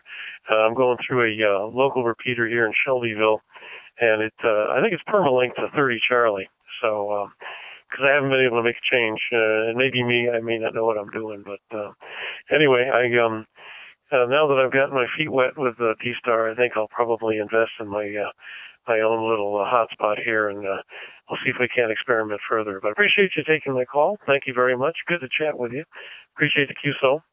And I will turn the repeater over to, or the reflector, repeater, whatever, over to whomever wants to go ahead and chat. So, K9LCY, I'm clear with K6EGG 73.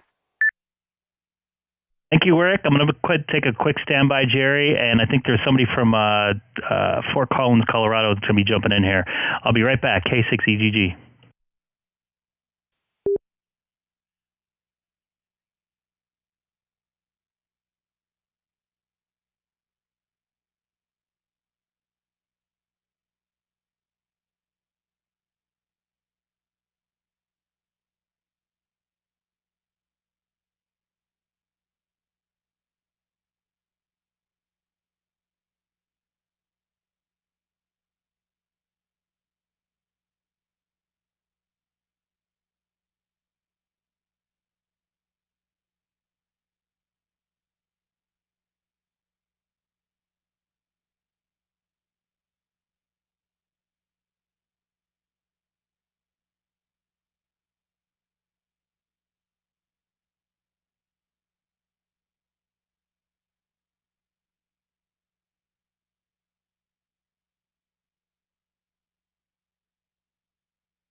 N3CI.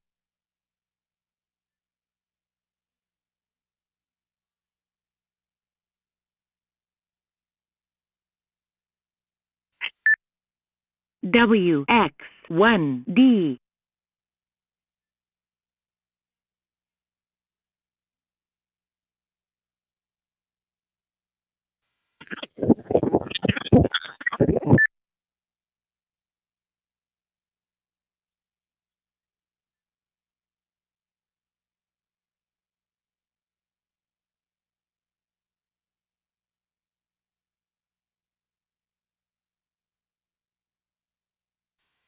VK6 MMB. There was a lot of R2 on your last. Try again if you like.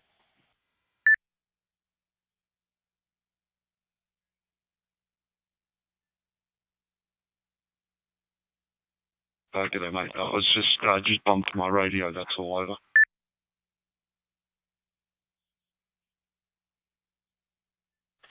Okay, no problem. Feel free to jump into the conversation if you like. KF0DRB. I was here with a couple other guys, but they stepped away from the radio, so feel free to jump in there and use the reflector if you need to.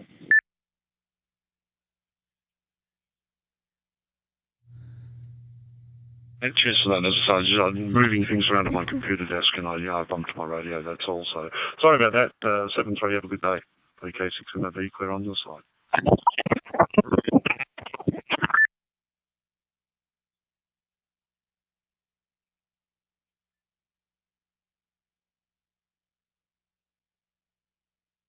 Roger, Roger, 73. KF0DRB. VK6MMB for Greg, K6EGG in Southern California.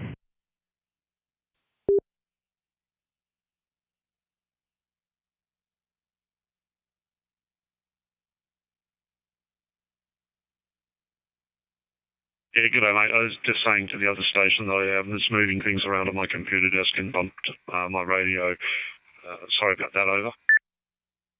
Copy that. I saw your call pop in there. So, all right, have a good afternoon, I believe it is there for you. This is Greg, K6EGG in Southern California.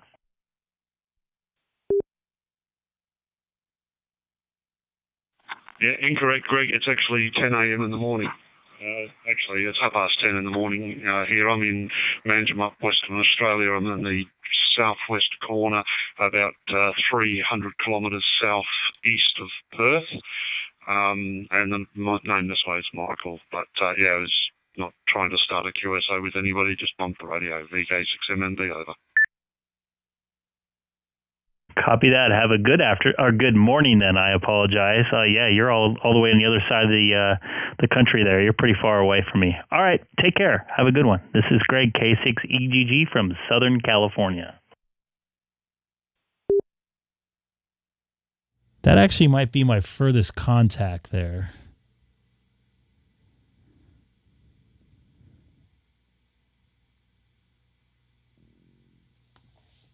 Yes, it is there, Colorado Trekker.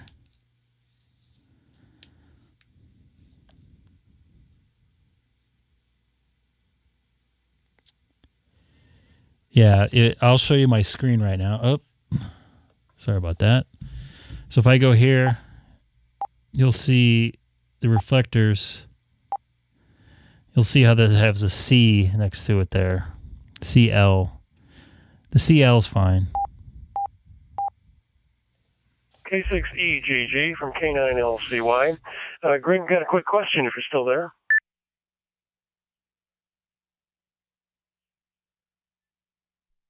I am, Rick. Go ahead. K9LCY, K6EGG.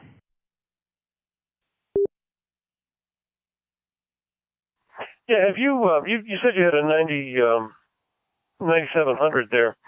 Have you tried a direct link into your computer using it as using the terminal mode to access DStar? I have not been successful with it. I had a local buddy of mine here, Bill N6UTD, kind of give me a hand with that, and I could not get it going. So I decided to go through the hotspot. It seemed to be a little easier, at least functionality-wise for me. But I heard the terminal mode's pretty easy once you have it set up. But I know you have to run another program with it, and I'm running the Mac. I don't know if that has anything to do with it, but I did not have a very good luck with that. I might mess with that another time, though. Have you? Comment.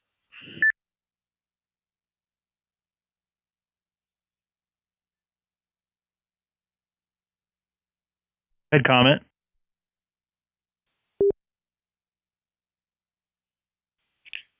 Terminal mode and access point mode with the available radios. If you use their software, you have to use their cable no matter what.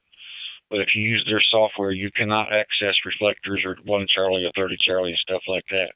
But if you use a Raspberry Pi, any version, without an RF hat or an MMDVM board, and run PiStar, there's settings in there, and you get directly on any reflectors that you want to get on. You cannot get on reflectors with the Icom software. It's call sign routing only.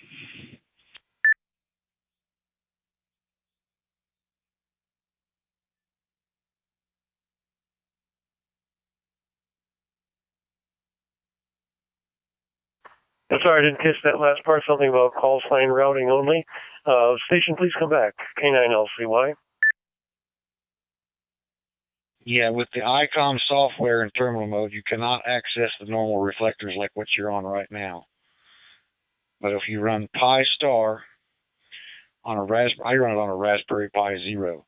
I have the 4100 that I'm talking on, and I have an ID31A Plus that I'm talking on. I use other one for a different reflector.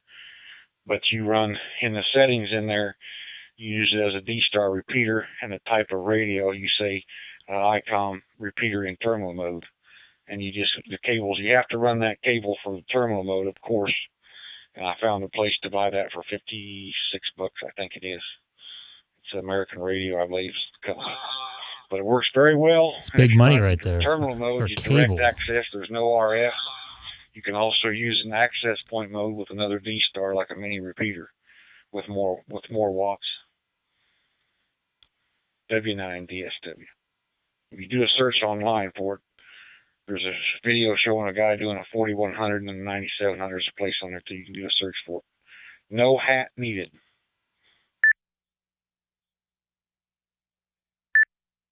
Sounds good. I will definitely look into it there. I think you said your call was W9DSD. K9LCY. Thank you very much. 7-3. Yeah, Whiskey 9 Delta Sierra Whiskey. Be standing by. Whiskey 9 Delta Sierra Whiskey. Thank you. Got it down. Appreciate it. Yeah, we'll definitely look into it. Thank you. 7-3. Like I said, if you do a couple searches on Google, just say 9700, 4100 on a Raspberry Pi hat running PiStar. You'll see there's no hat needed. It's not like a hotspot. You just use the Pi board.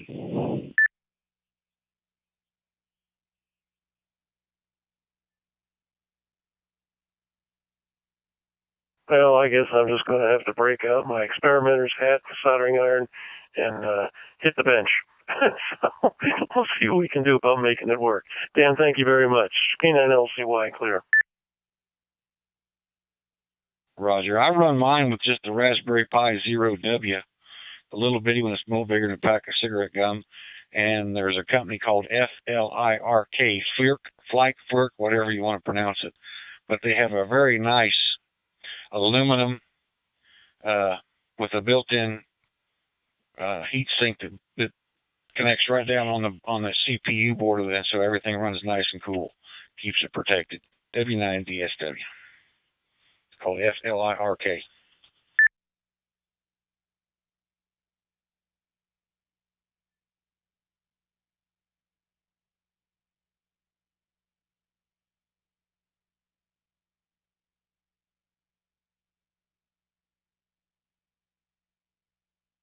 W9 DSW from M3ZVL.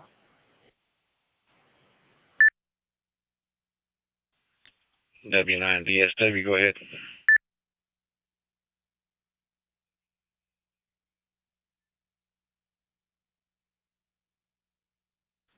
Will that same process work with a 7100? I have a 7100 on order, and I was just wondering about some of the connectivity. I was thinking about using my OpenSpot 3 as a gateway to it, but I got a bunch of the Pi Zeros sitting around, so something else to play with. I'm just wondering if that same function would work with the 7100. M3ZBL, Western Maryland. I think it has the little bitty 332nd data jack for the cable. By the way, the cable that you have to use is a UPC 2350LU from Icom.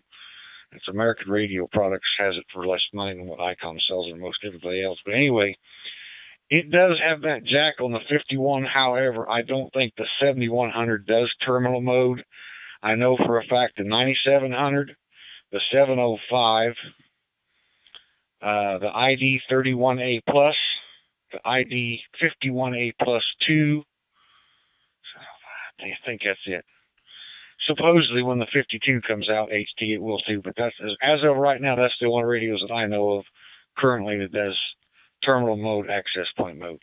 Like I said, I believe the 7100 does have the jack, but I don't think it does the terminal mode. I may be wrong. I don't know.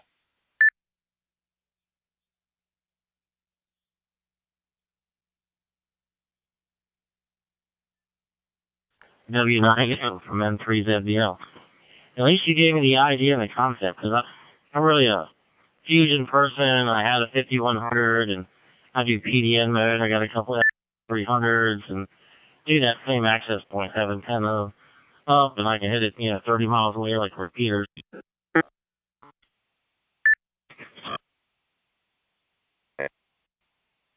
As the DStar, that way I can play on some of the nets that I hear about. And right now I'm cross-moving in with the OpenSpot 3. I'm on the 70D C4 FM handy-talkie and cross-moving in to 30 Charlie with my OpenSpot 3. And anybody new watching tonight, please don't forget to hit that subscribe button. Kind of new to DStar over the last couple weeks. Down the road. Appreciate the comeback. Sounds like everybody's helping everybody. If I didn't say ID 4100, that's another one too. Which I don't understand. I live stream about 3 or 4 days, or 2 or 3 days a week, so might see me on here. So if you subscribe, if you enjoy the chat here, this is Greg, K6EGG. I'm in the city of Chino, but the 40 miles east of downtown Los Angeles. All right, 73s. Have a good day. W9 DSW back to monitoring.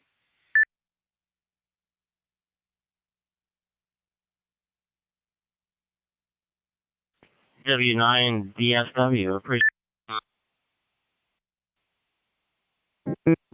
interrupt your conversation there, but it's still a little while ago and different things, and I put that in the 991A because I wasn't using it. So I had duplicate efforts, so I figured my different radio and the 7100 was perfect. So anyway, 73s, appreciate it. Be safe. This is M3ZBL in Western Maryland. Be clear and listening.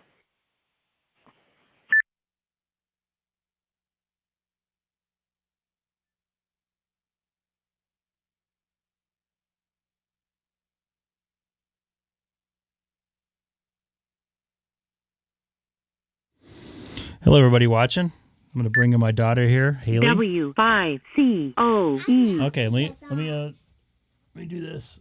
There we go. Now we can see you. Ta-da! What are you? Hold on, before you walk away, what are you?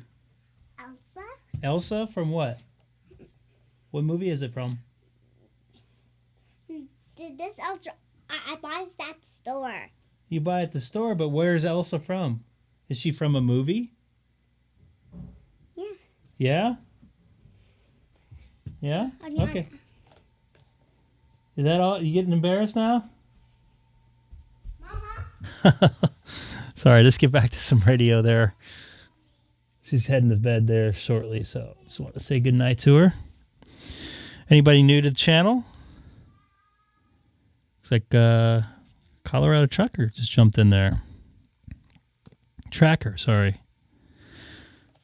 I'm on Reflector 30 Charlie here in Southern California, so please jump in and say hi.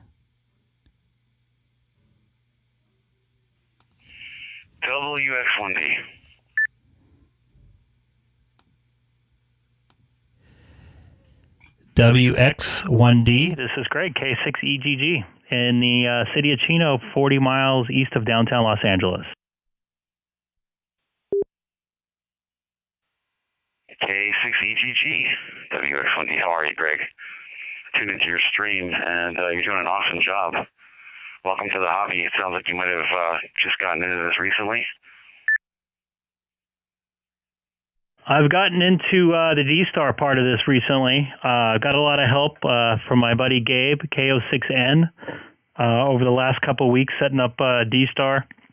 Actually, the last couple of months, we first kind of experimented around on some repeaters, and then I got talked into buying a hotspot, and then I bought a second hotspot, and then I normally stream 2-meter sideband so the guys can listen to their own radios through my radio, and I just decided to do it for DStar just to kind of make some more contacts. So some of the guys have been finding me off YouTube and jumping on DStar, and some of the guys have been finding me off of DStar and jumping on YouTube. So it's been a kind of a great mix. Made a bunch of new friends out here. So yeah, pretty new to DStar.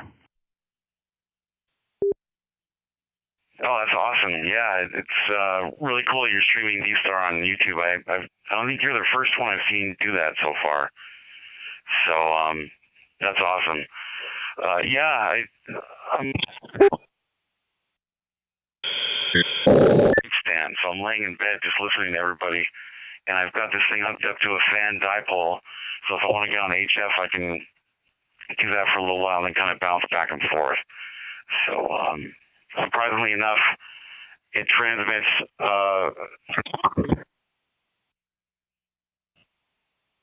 you get it out on UHF. So yeah, very cool. I'll send it back to you.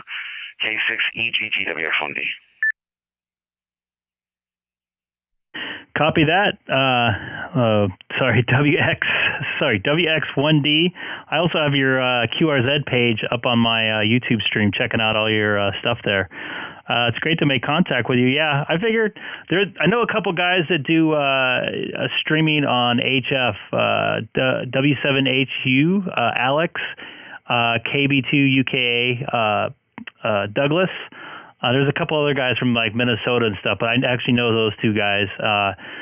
So I figured, I'm gonna make some fun with this. I'm not trying to make any money off it or get any monetization or anything off of it. Just trying to spread the ham radio love and kind of help out the hobby a little bit. So, a lot of people don't start talking unless they hear people talking. So I hope this is kind of helping with it. So now back to you there, WX1D, K6EGG in the city of Chino, California, 40 miles east of downtown Los Angeles. Yeah, very good, man. That's awesome. It's very cool that you're trying to spread the word. I also have a YouTube channel that I haven't quite been maintaining all that great lately.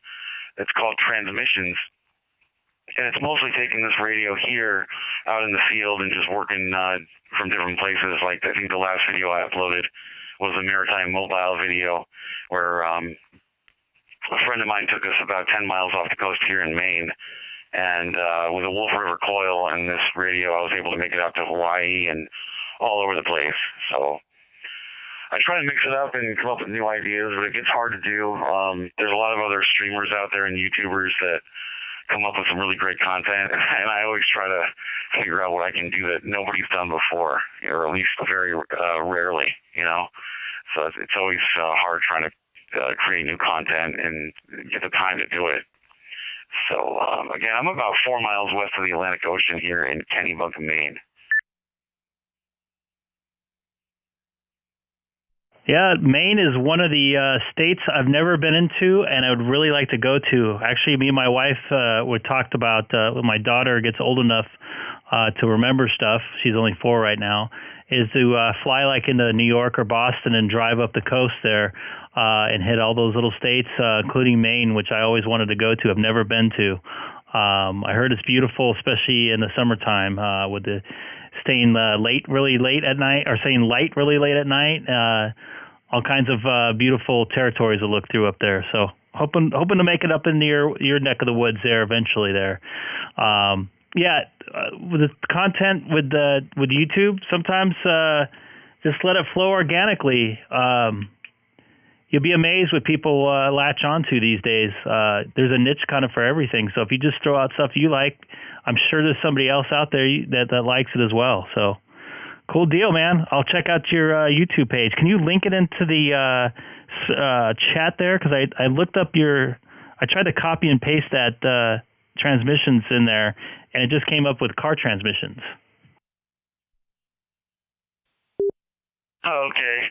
Yeah, I'll definitely link it. Just give me 1 second here. And you're right. You're absolutely right. You know, getting in there and just making it happen. And the fact that you're using radio right now, along with the internet, and we can use both at the same time, is definitely a step ahead. A lot of the other YouTubers have Discords, and they'll hang out on Discord, and they'll do streams, but they're not using the radio itself. They're just streaming and talking about radio. They're not actually using radio. And I kind of think to myself, excuse me, I got some dust in my throat. I kind of have to think to myself, you know, are you guys ever actually on the radio, or are you just doing streams talking about using radios? And it's kind of funny that way, but it's all good. Everybody's contributing in their own way, and it's awesome. And we definitely need as many people as possible in the hobby trying out new things. So, yeah, I'll link you. I'll link you right now, and it's been a great pleasure talking to you. And I'll hang out here on the side for now and see if there's anybody else that wants to get in there. K6EGG WX1D.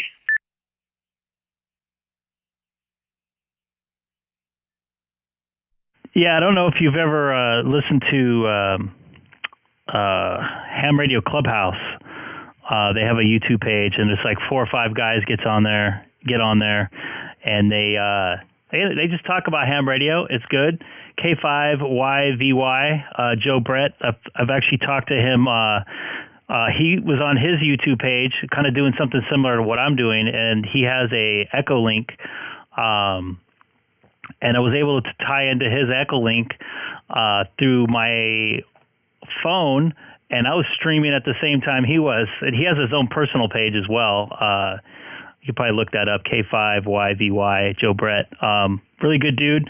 So they're kind of doing the same thing, but these guys, I got them on right now on my screen right now. I don't know if you're watching, but these guys just sit in there and chat about ham radio and joke around, and some of them, I think, partake in some alcoholic beverages as well. So that's cool stuff. It's glad that people are spreading the word and just trying to have fun and trying to make new contacts any way they can there via ham radio or YouTube.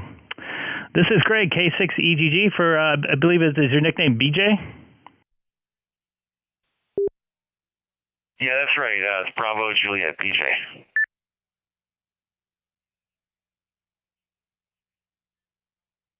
Yeah, well, please, if you talk to somebody, let them know what I'm doing. Trying to build up this page. Once again, I'm not trying to get any sponsorship or anything like that. Just trying to spread the love here of ham radio. Try to have fun with it. Just a little bit of a hobby thing for me. If I did that, if I tried to sell stuff off of it, it wouldn't be fun anymore. So this is kind of fun and connecting with all kinds of people. I had somebody jump on. I talked to him last night or yesterday. He was in South Korea, and he was showing his buddies or his class on radios this page. So it's kind of cool. It's cool stuff to connect with people. So anyways, have a good evening there. I think I'm going to chill for just a few minutes and let the reflector kind of do its own thing for a few. This is Greg, K6EGG for WX1D, BJ out in Maine. Yeah, roger that, Greg. It's been a great pleasure, like I said, and I'll let you go. Definitely tune in. I'll be sitting here on the side as well. So have a good evening, and we'll say 73 for now. K6EGG WX1D. I'll be clear and on the side.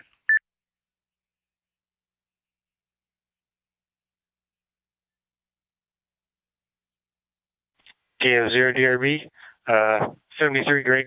I'll catch you in the next one. 73 from Jerry here in Iowa. Take care, Jerry. I'm hoping to be back on the radio. I'm going to be on probably in a few minutes again. I'm just going to watch the end of this Dodger game. I'll probably be back on the radio on Wednesday. That's my next day off. So Take care. This is Greg, K6EGG, also on YouTube. If you type in my call letters, Kilowatt 6 Echo Golf Golf, K6EGG.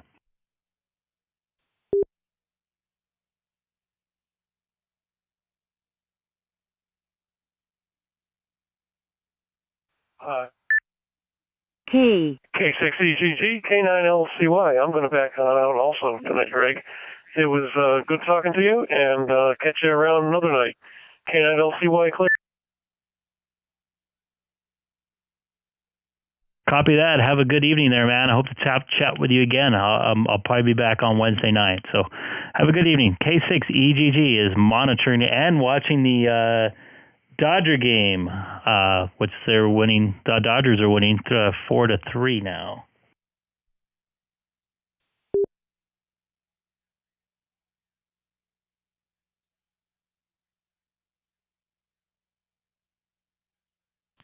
K6QL, K6QL, K8USA. John, you around?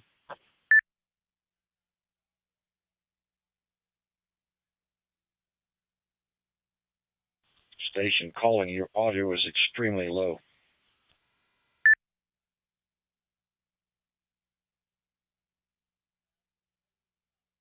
Negative contact. KA4USA.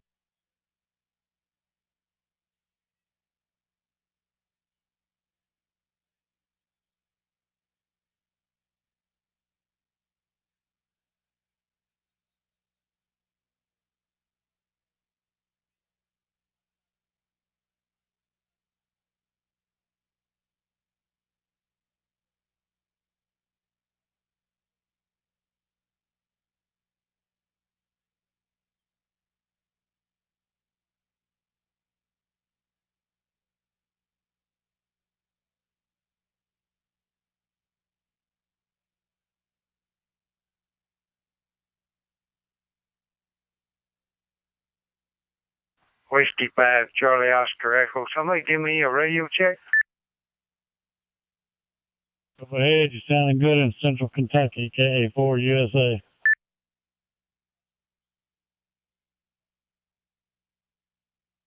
Oh, thank you very much. That's all I needed to know. I've been having a little hotspot problems. Sounds good and clean to me. Where you located at?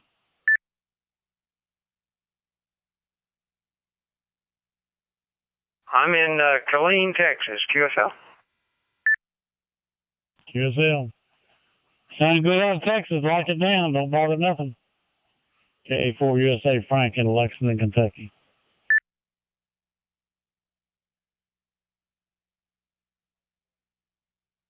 Okay, thanks a lot. Appreciate it. Whiskey 5, Charlie Oscar Echo. 75 COE.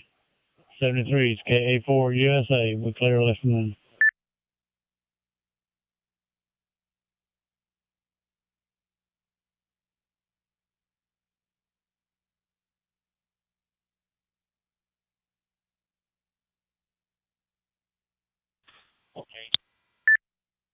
W. Well, I'm sure glad that you're Frank, that your last name is not Frank Farkle. Because Frank Farkle from Fresno fractured his foot in the pre-fall forging for a frost-free refrigerator. I got a funny feeling Frank's faking it. What was that? I didn't catch that. Try that again.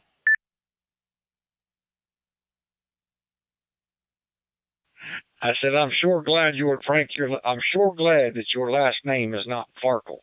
Because a Frank Farkle that I know, he fractured his foot in the pre-fall forging for the frost-free refrigerator, but I had a funny feeling Frank's faking it.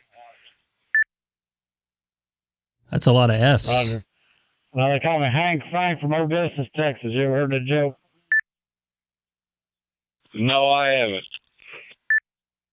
W9. Everybody knows Hank Frank from Odessa, Texas. You know, a friend of his said, well, I don't know about that. And he said, well, we'll tell you what, said, he's going to see the Queen of England next week. And the guy said, I ain't going to believe that. He said, I'm telling you, Hank Frank, everybody knows Hank Frank from Odessa, Texas. So he goes there and sees the Queen, and she comes out and thousands of people there, and she walks up to Hank Frank and asks him where he been. I hadn't seen him in a long time. Buddy said, well, I don't really mean nothing, so it's just one time. He said, well, said, President tomorrow's having a meeting, said, we'll go up there and see who knows him. So Hank Frank, this guy, they head to the White House. President comes out, and first person walks over to is Hank Frank. Said, Hank, glad to see you, man. Said, where you been so long? The guy said, this can't be real. Said, I'm going to take him over to Rome. And he said, I'll find out who knows him. So he took him over to Rome and told Hank, said, go up there and see the priest. And so he was over there at the Catholic Cathedral, and the priest was going to come out. You know, the Holy Father was going to come out on the balcony and speak to everybody. And so his buddy stands down there in the crowd, and here he comes out on the balcony. So he asked this guy standing there, he said, who is that up there? And the guy looked up there and said, well, that's Hank Frank up there on that balcony. He said, I don't know who that guy is with the dress on.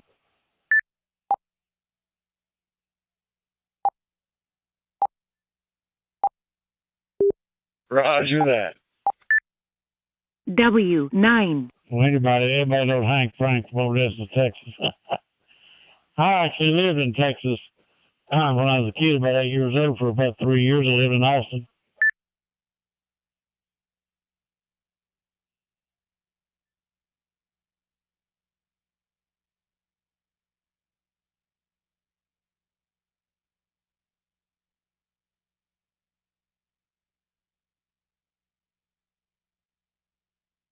Where'd you go?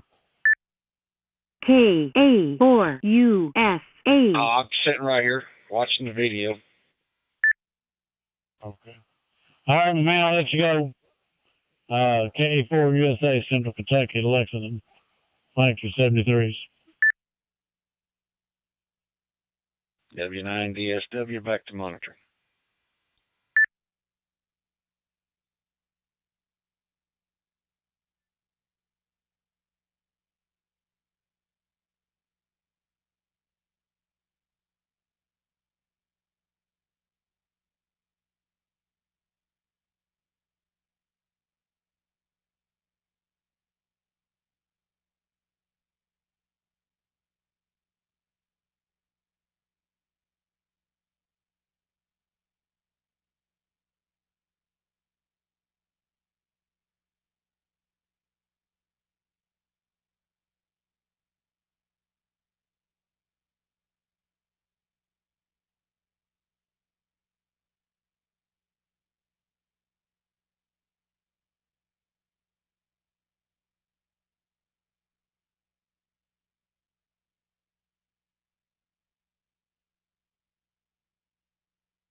Okay, Keith.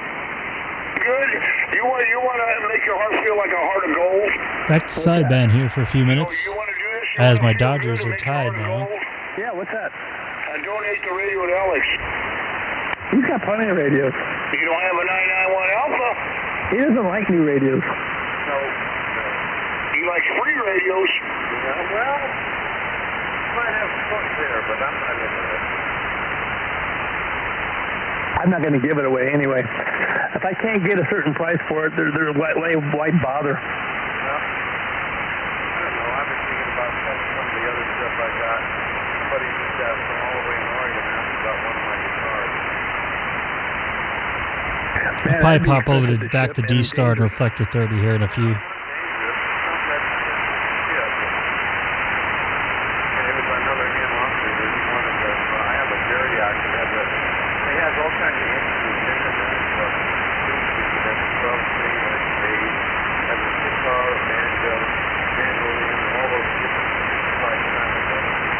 Well, let me just say this. It cost me $125 for shipping for my linear.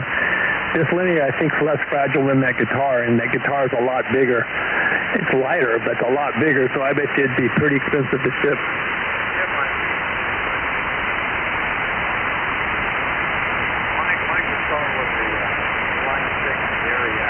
Hello, some of you DStar users. Right now, I'm on 144.250 upper sideband here in Southern California. It's kind of like a rad shoe frequency. Actually, a bunch of guys on this frequency helped me out getting my DStar up here. So I always like to try to chat to them as much as possible. I'll probably move back over to DStar here in a little bit. Different sounds from that one amp.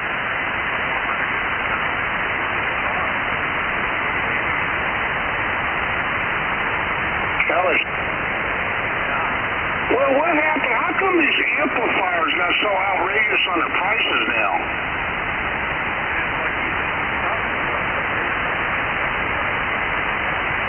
No, the amps raised up. They're unavailable.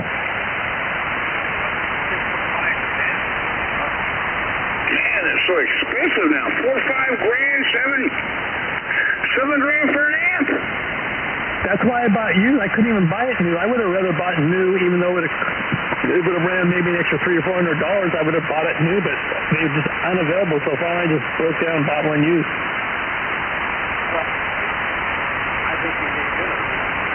I do too. And Phil turned me on to some tubes. I'm going to get the photos in there and see if that makes a difference. I didn't get to it tonight. I'll get to it at my convenience, you know. I got a comment. Go ahead, comment. Okay. Alex will agree with me. Those shoes been lit up. And you got all those capacitors all charged up. So now you got to unplug everything. Now you got to short that thing out to ground, or you're going to get a big shock off that too. And wear rubber gloves. And yeah, I know all that stuff. You've already turned me on to that information. Well, I don't want you to forget it. I won't. It might make my hair a little more curly. I'll tell you what. I'll tell you something. You do it one time, you forget, you will never forget again. Right. Yeah. But yeah, when I do that, I'll make sure I don't do that. I did it once. Woo-hoo!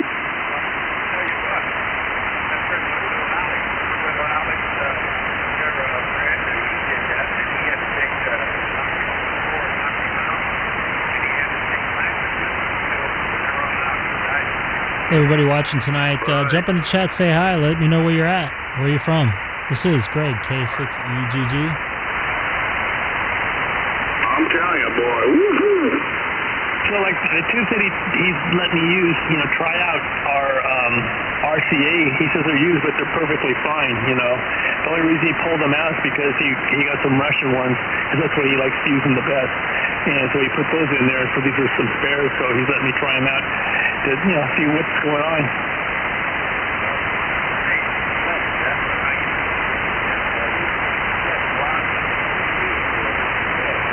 That's fun. There you go. Yeah. That's what he uses on his. Man, he said he had like 5 or 6 of the same power amp.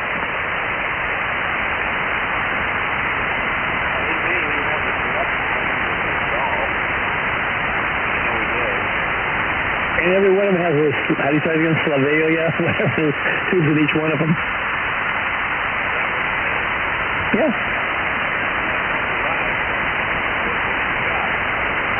I saw some of them. No, he's not lying at all. But, yeah, he's got a lot of power amps.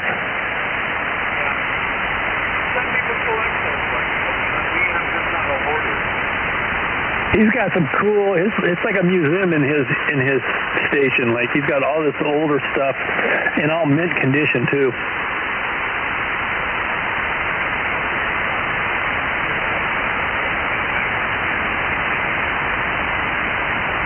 And everything's rack mounted.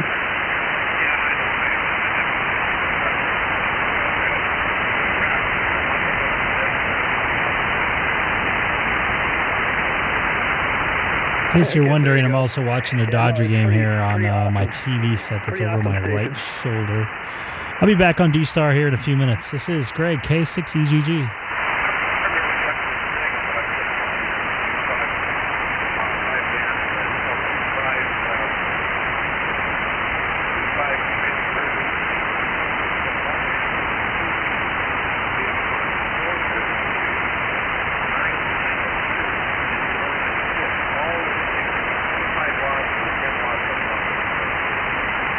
What do they run?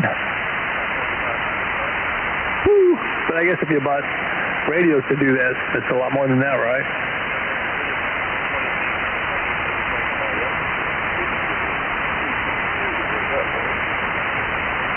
Wow.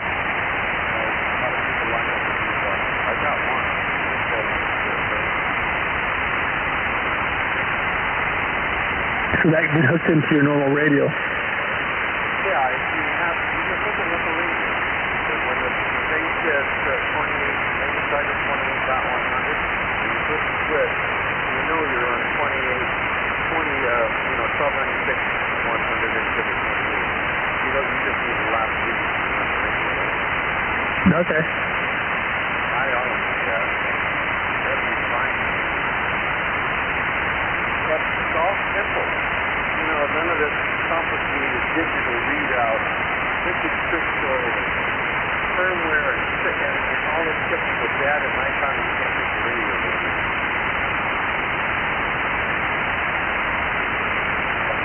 Mine's super easy. What do you got? Relay!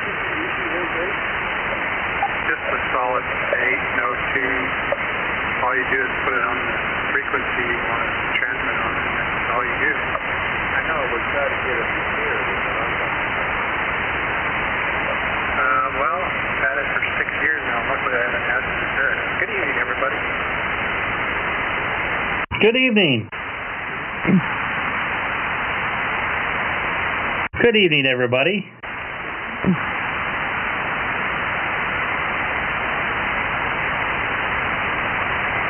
Good evening. I noticed the people on your YouTube, is going down. Yeah. Probably because I'm not talking. What do you mean going down? Are you getting less subscribers instead of more? No, we got less. What do you mean by going down? You don't see the people looking at it no more. Yeah, it's getting late on the East Coast. A bunch of the guys were on the East Coast. They might be still on. Yeah, I had like 17 at one point watching. I think that's my new record now. He's getting new subscribers all the time. I know that much.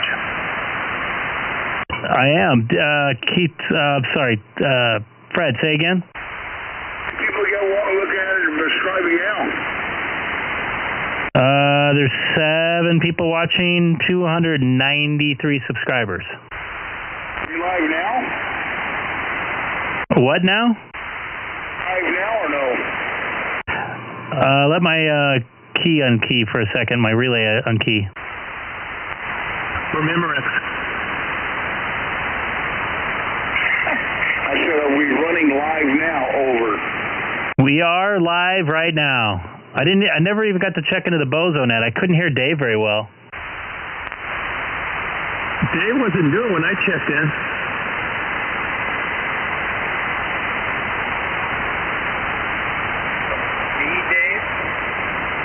No, Dave, where's he, Westminster? Or Garden Grove, I mean. VA and Dave. 12. Oh, copy.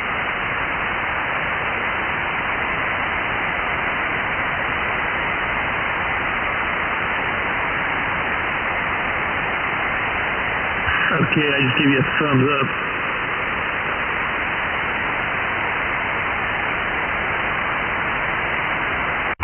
Thank you very much. I even got a couple of emails tonight.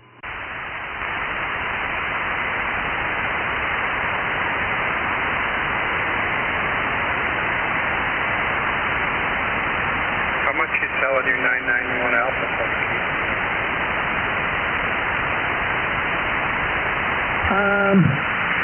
I haven't determined if I'm going to sell, but if I sell, I'd want $1,000.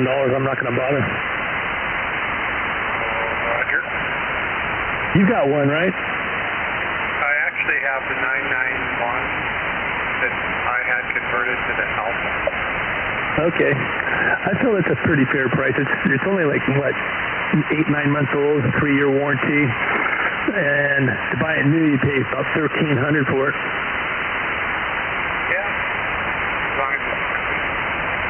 Oh yeah, it's never been on a mobile or nothing, it's just been in my shack. And I put something over it in the evenings and stuff like that so it doesn't get a ton of dust on it.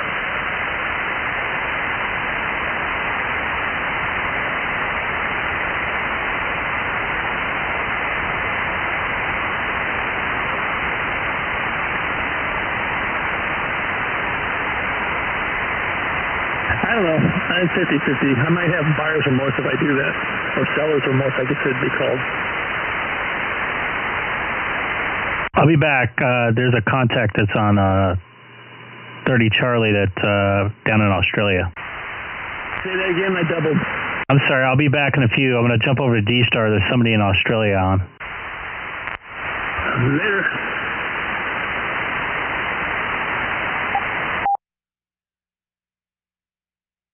This is Greg, K6EGG, monitoring reflector 30 Charlie, VK2NM. Are you out there, Sean?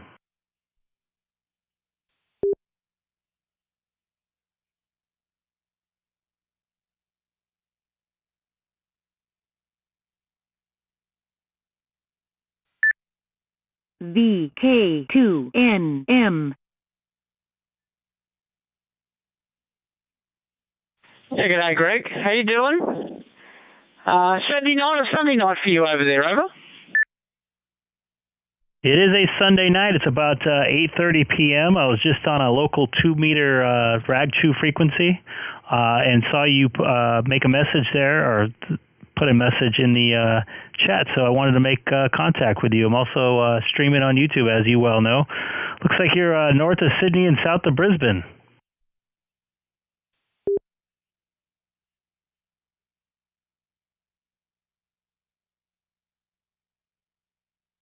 Turn your mic gain down, Sean. W9DSW.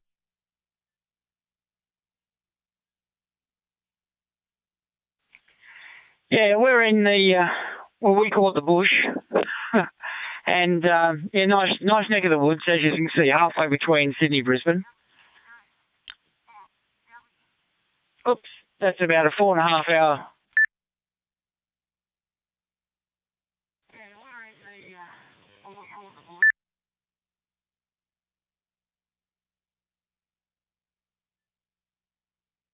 I think you dropped out there, Sean. Do you want to try again? This is Greg, K6EGG.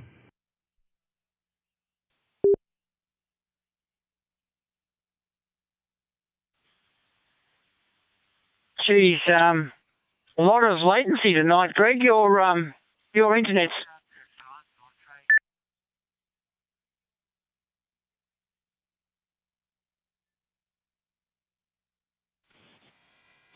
Yeah, okay. We'll try again.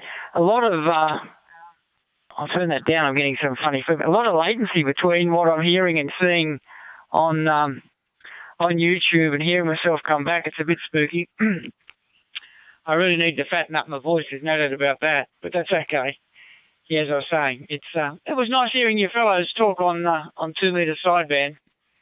not a lot of that happens over here. Most of our blokes are sort of keen to do some like DX stuff, you know, to try a bit of tropo or a bit of propagation work on sideband. They just don't want to sit and talk. But you discussed this earlier. I'm just in the shack cum workshop working on some PLC programming that I do for Income, and of course it's a beautiful Monday afternoon here in Werris Creek. A whole 1,700 people share this little town. Not quite the size of anything like it over there. Tell me, Greg, they were talking about how dear freight is. Why is shipping costs so dear now? Over.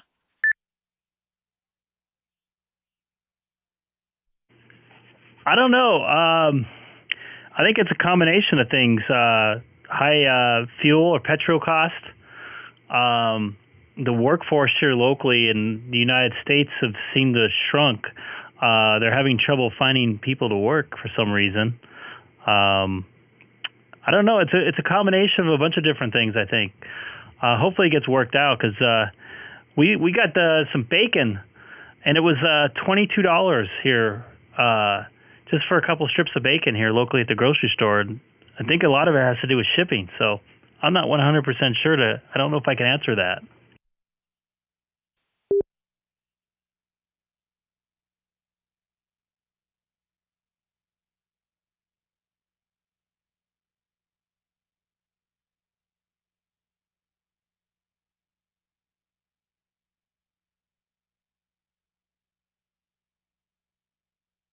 You may want to turn down the stream. Yeah, okay, fair enough. Yeah, I didn't know whether it was a government initiative or something like that maybe the government had put on some type of tariff for exporting or, you know, shipping stuff overseas, because our amateur population here is really small compared to say the US or Europe. So bits and pieces for us, it's better to look abroad and try and import them or buy them from overseas. But, you know, sometimes it can cost us, 150 Australian dollars to get stuff sent. You know, that might only be worth $500 or $600. And then, of course, we've got the currency problem, or the currency difference as well. So we lose 30 cents in a dollar as well. So it's a bit of a battle. You've really got to want something to buy something from the US now. Over. Yeah, there's all sorts of stuff happening with the chip shortage as well. I know I think it's the ID52, the new color display handheld Icom. They have them available in Japan. They have them available in the UK. They don't in the United States, partially because of shipping.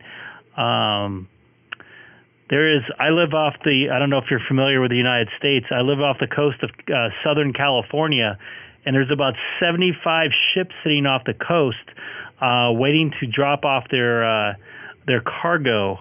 And a lot of them have been sitting there for over 6 weeks. So I think that might have some of the problem with some of the shipping that we're seeing here in the United States. If I want an ID52, I have to order on eBay from Japan to get it. That's the only way I'm going to get it, because it's not going to be in a store here locally till probably middle of next year, from what I'm hearing.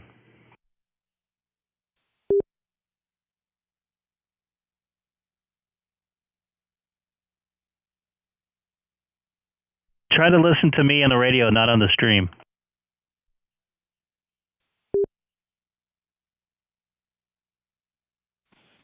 Yeah, well, okay. It looks like we've got the sort of similar issues. It's funny, well, not funny, but down on that map down at Newcastle is a massive port for our export coal. And as you can imagine, there millions of dollars worth of shipping's tied up there as well. But funny, when they want to, they can get it in and out very, very fast, and they do.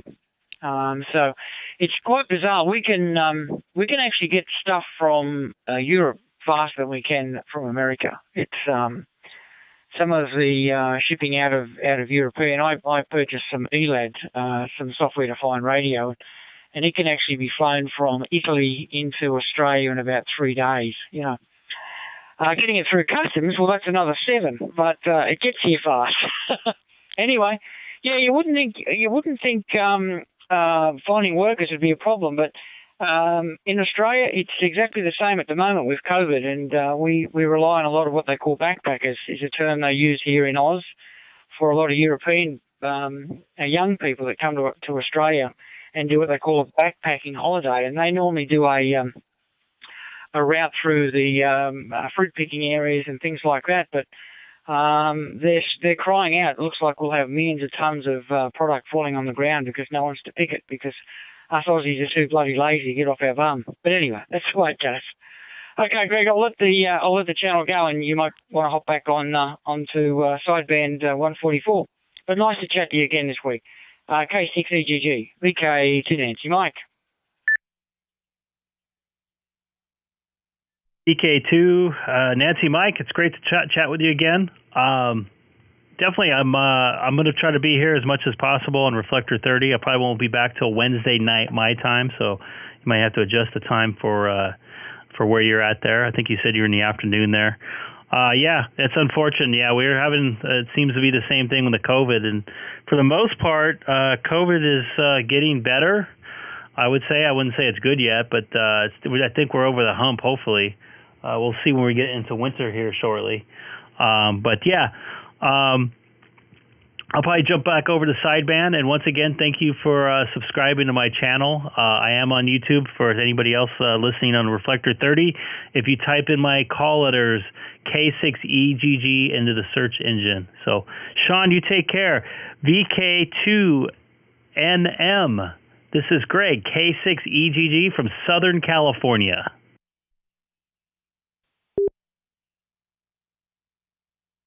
Okay, mate. Very good. Nice to catch up with you again, and I'm glad it's taking off. It's nice to hear some action. You'd nearly call this cross-band communication, wouldn't you? Yes, it is cross-band. Using internet streaming, VHF, UHF, you name it. Okay, mate. Stay safe. Talk to you again. And keep up the good work. Cheers, mate. K6EGG, VK2NM, clear. All right, I'll wait here just a second. See if anybody else pops back in. Thanks again for watching, Sean. I appreciate it. I hope you guys aren't too locked down over there too. I don't know. I see stuff on the news. I see stuff on social media. I don't know how bad it is, but I hope everybody's safe down there regardless. So, anyways, I'm gonna jump over to 2 meter sideband, and I'm watching my Dodgers lose again. I don't know if you're into baseball down there. They lost 2 walk-offs. Which I don't necessarily disagree with, but at the same time, I mean, ham operators haven't played a role in emergency operations in a long time. In the United States, maybe elsewhere in the world. I guess they certainly well, it's like civil defense. They have a racing meeting and civil defense stuff, but how often has it ever been used? Over? How often has racing been used for emergency service? I think the last true use of HF radio use was in World War II. All right, so anybody watching on the stream right now, I'm hitting some local, some people here in Southern California, 144-250 upper sideband. Yes, upper sideband. It's still alive here in Southern California. Fred KN6OS brought me over from 2 meter call from 146-520 a couple months ago, and since then I have this book here of all these different contacts. Probably 60 or so over the last 8 or 9 months. Actually, probably it says now 10 months. Time is flying. So, thank you, Sean. Thanks again for watching the VK2. Nancy Mike.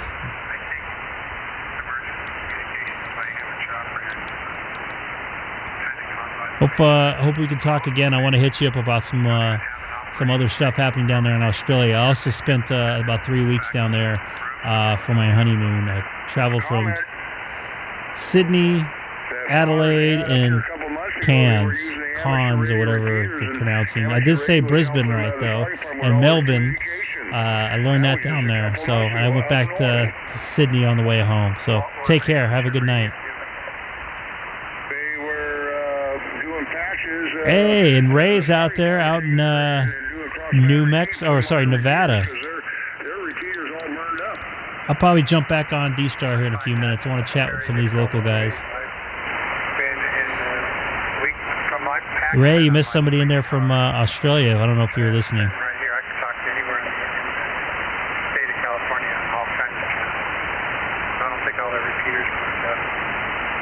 I didn't say all of them burned up. It was on the news. That's where it's seen on TV. All right. Well, no worries. I don't remember it happening. I didn't hear anybody on any of the channels talking. No worries. Comment? Go comment. Which repeaters got burnt up?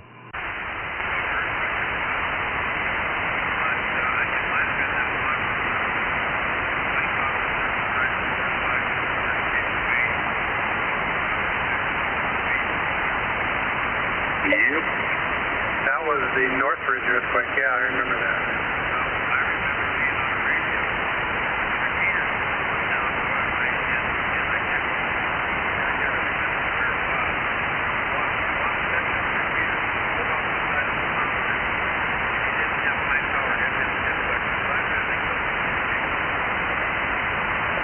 I don't disagree. I mean, if we had like the whole state had a giant earthquake, I guess we'd be in trouble. But there's just so many methods of communication.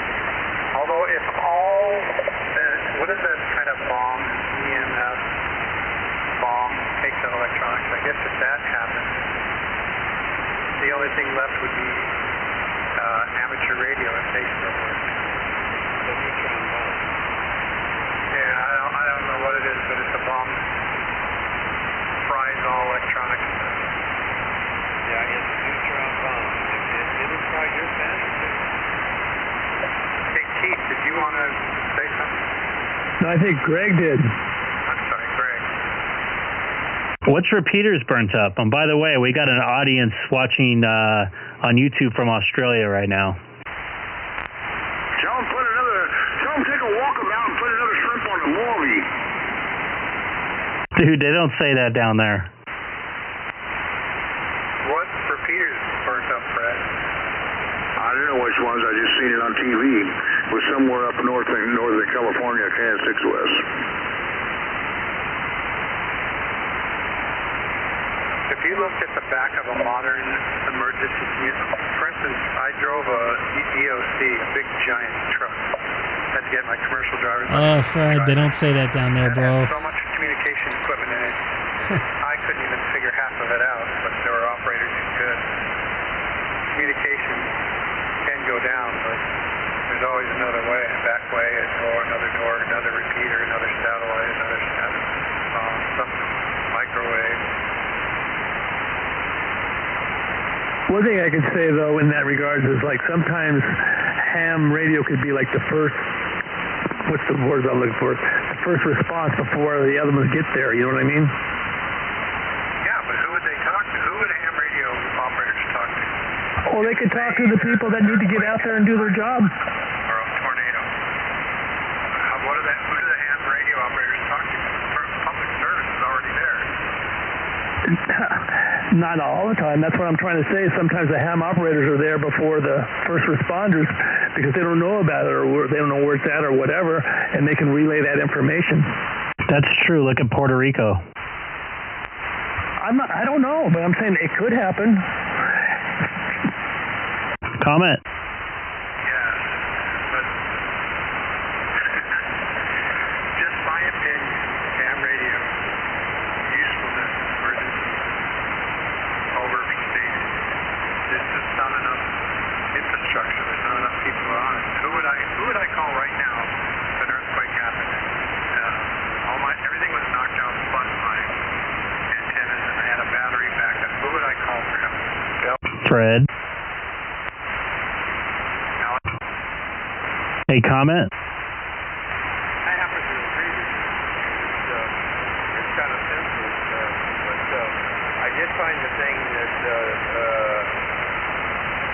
Fred was talking about. It was in 1919. Anybody new to the channel that came over from DStar? I'll probably be back on there shortly. Trying to get in this QSO, but a lot of quick keying going on. I get it. I do the same thing, even on DStar, which I probably shouldn't. Don't forget to hit that subscribe button. Also, trying to get up to 500 subscribers before the end of the year, and then maybe next year 1,000. We'll see. Just something, little fun little project I'm working on here. This is Greg, K6EGG. Thank you for watching.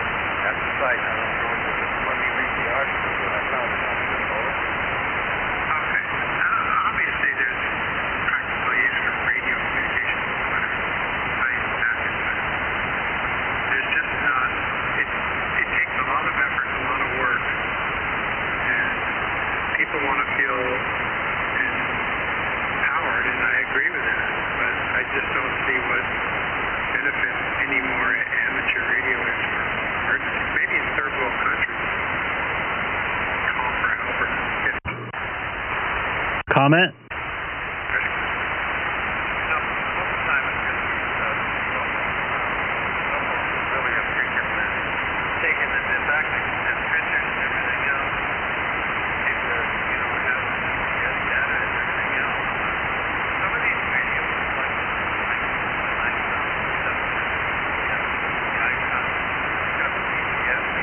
Getting a little tired, been streaming for 3.5 hours here. Got another, I don't know, half hour, 45 minutes left of me.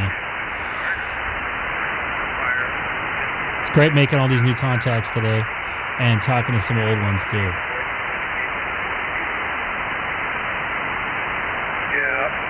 I've been out of the business for 4 years, so maybe I don't know what I'm talking about. Comment?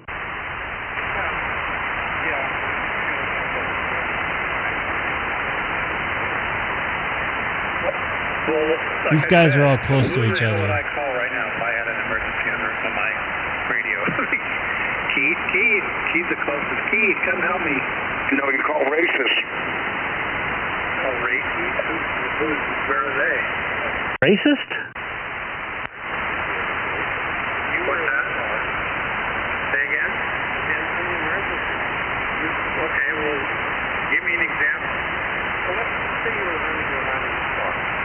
Guy in a bicycle went up to another car went by you, hit the guy in the bicycle, and you had to stop before you did it, and you had your hand ready to one of the relay help or something like that. You didn't take your cell phone.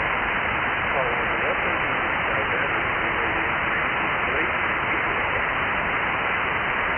Okay, let's play that out a little further. I'm racing around. Somebody gets hit by a car. I don't have my cell phone, but I have my amateur radio. So I turn it on, pick a channel that I hope somebody's on that knows me and won't be afraid to call the cops. By then, 5,000 people on their cell phones have already called 911. My efforts will be better spent probably rendering first aid. Comment. Okay, I was out a couple years ago, and I told Alex about this, and me and my wife and I'm running my pickup. I had my ham radio in there, plus I had my radio set to do crossband repeat, plus I had my walkie-talkie. And we're leaving Page, Arizona, and I had a cell phone with me, those big Motorola cell phones when they first came out, okay? Anyway, we pulled out of town there, there's a truck in front of me, there was a head-on crash in front of me. And I got on a cell phone to call somebody, and I couldn't hit a cell phone site to love for anything. I got on my ham radio, and I called, and they picked me up in Kingman, Arizona. And I told them about the accident and everything, and they hooked me up and passed me into the police department and into the helicopter. I was talking to the helicopter and the police department coming out there, and I made that happen. My wife's a witness to that. I don't doubt you for 1 second. When brick 20 years ago, more. Service was nothing compared to what it is today. Nobody had cell phones then. They were practically too expensive. Service wasn't available darn near anywhere, and they were on it. Now, find me someone who doesn't have a cell phone for service.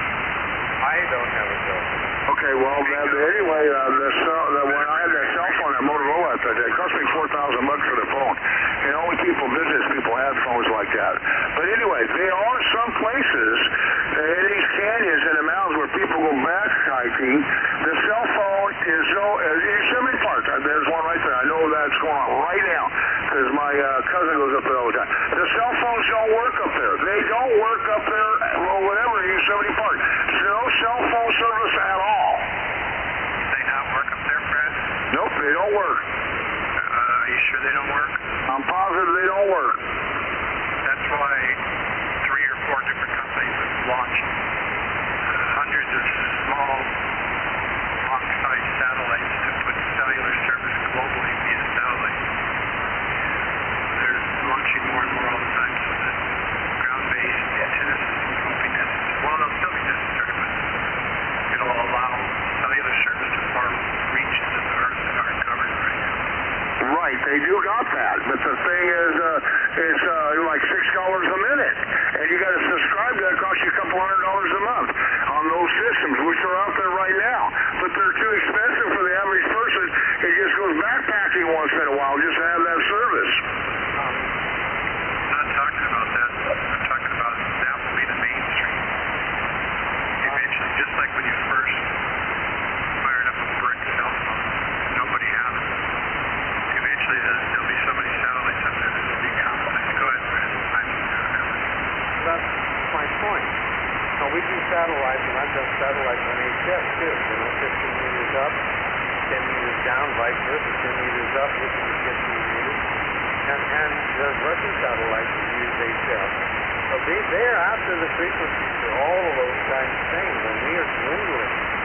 All these digital modes, and we keep getting corralled into the internet, using that smaller power, lower power, and we're going to be using the internet somewhere in the world.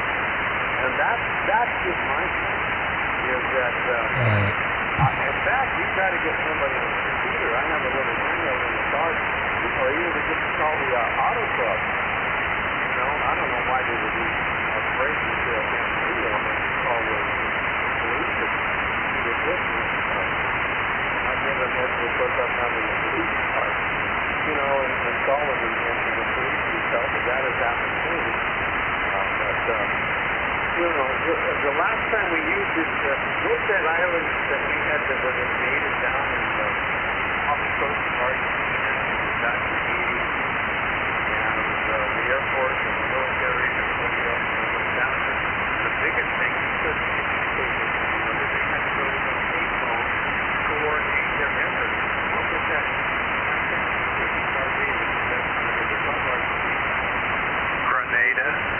Grenada, that was it. Hey everybody, I'm going to move over to Reflector 1 Charlie. See if anybody's on. On there. I should turn this Dodger game off because it sucks.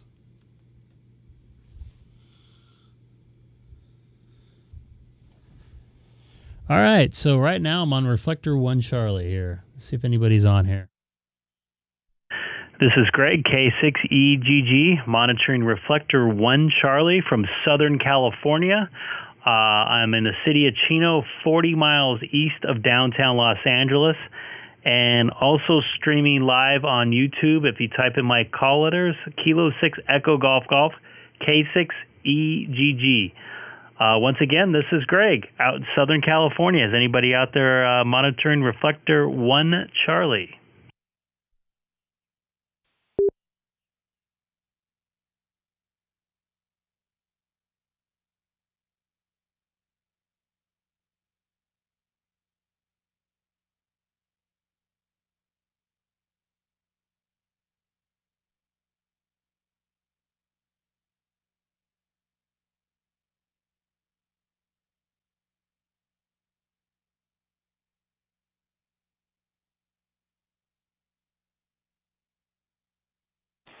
K6EGG. You listening on Icom this morning? I'm 788.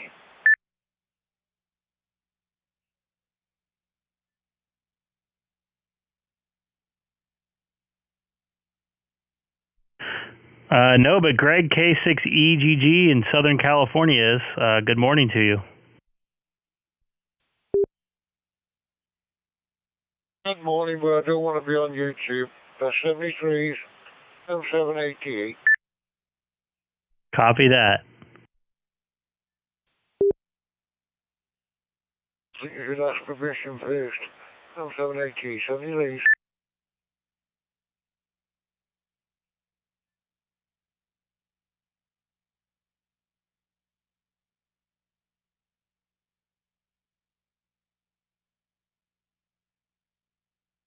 I think I might connect to an Australian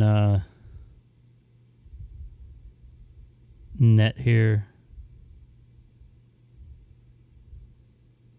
3 Charlie.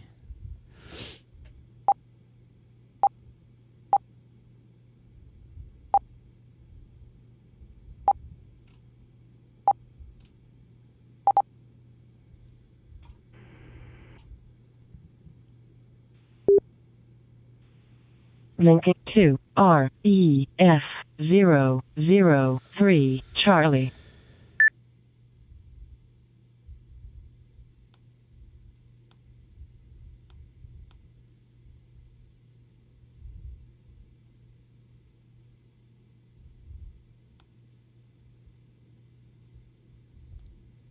The DStar repeater page doesn't seem to be working.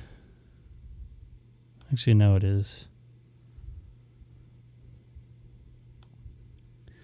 Let's go back to 30 Charlie.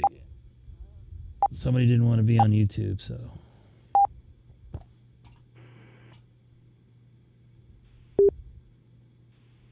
Link to REF030 Don't want to piss Charlie. him off.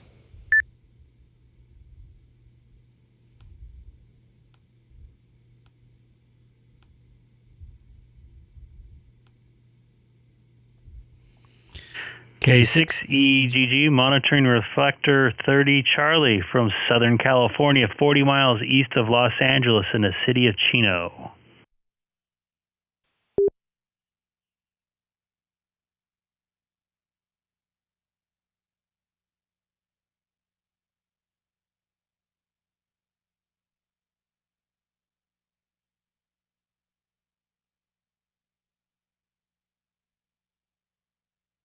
If you come off a sideband there, Greg, on your 9700, I think that's what you're running. Or one of the others. Turn your mic down just a little.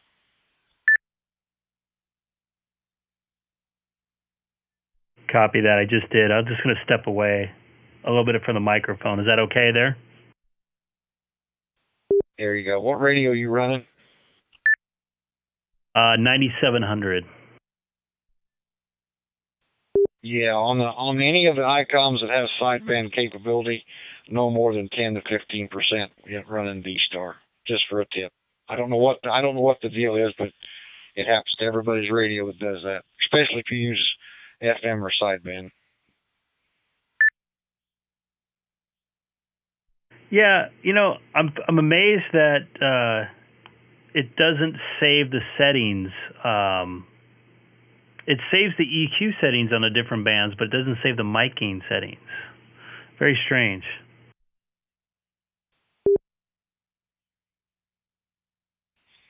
Copy. Yeah, I understand that. That was my question too. You'd think that they with the firmware they'd be able to, because it's different. They, like you said, EQ or any other settings or whatever offsets tones and things like that, or whatever the case may be. You would think that would be high on the priority list because it's not the same.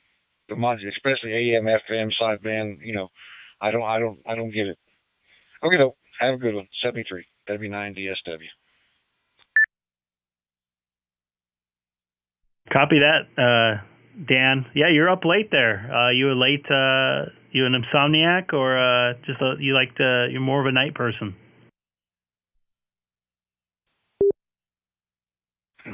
Just stay up sometimes.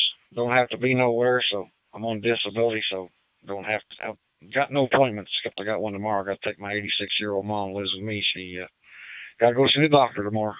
That's about it.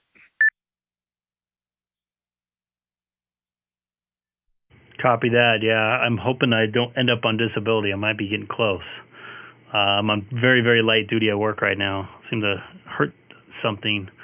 I haven't figured out exactly what, but hope you're feeling better.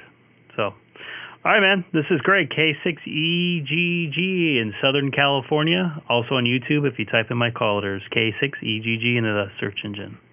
Have a good evening there, Dan.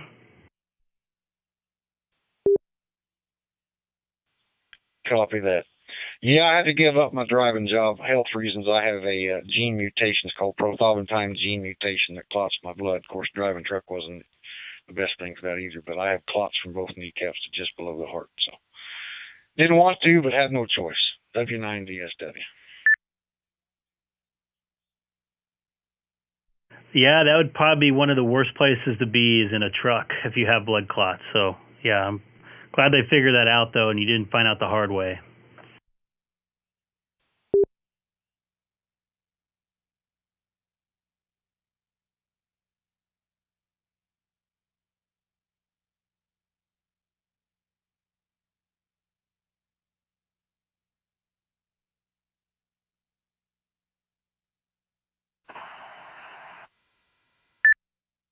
N3EPA.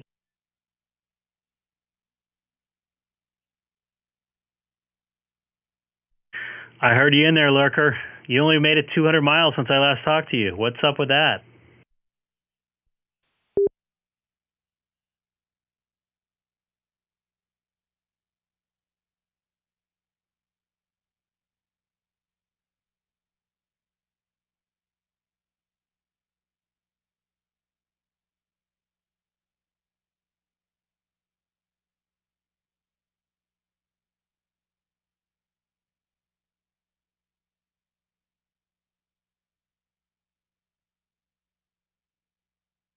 N3EPA, K6EGG.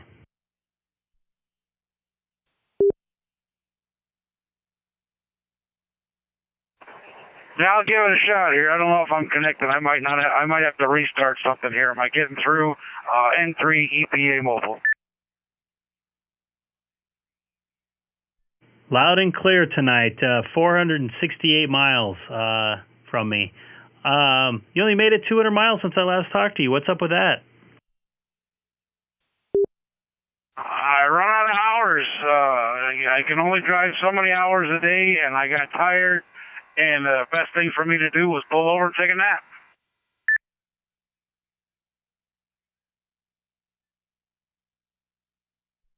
That's probably a good thing to do then. Very safe. You running all night tonight? Did you just start out? I just started, and I'll be a good 10 hours, 10 and a half hours tonight. I feel a lot better than I did yesterday or for last night, but I just up all day yesterday. They got me out of there late. I had an hour to get a reset in for my hours, and I tried to drive as much as I could, but I get tired and I go to sleep.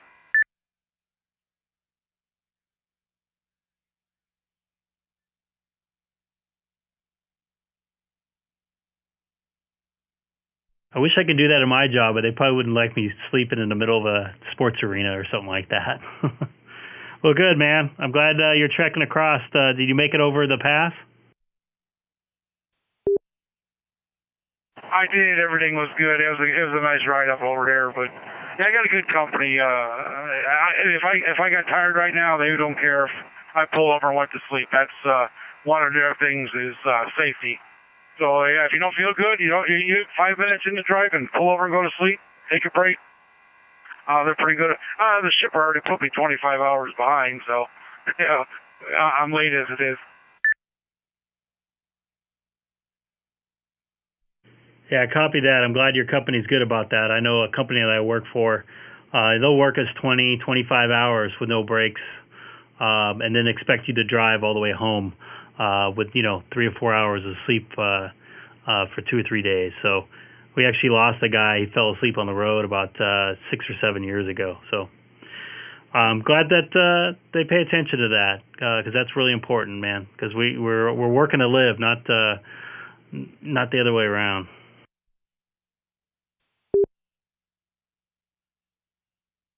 That is correct. They're a good company. Weather doesn't matter what it is. Weather, if you don't feel good, you don't have to go. They'll reschedule.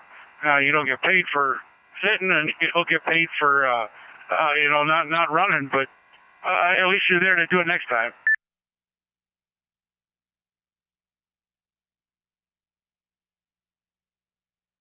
Yep, copy that. Cool deal. There's also somebody listening in. I see him in the chat there. Mike Porter. I don't have his call letters. He's watching and listening on YouTube. So I don't know if you want to jump in there, Mike. This is Greg, K6EGG with N3EPA Ray out on the road in Nevada right now.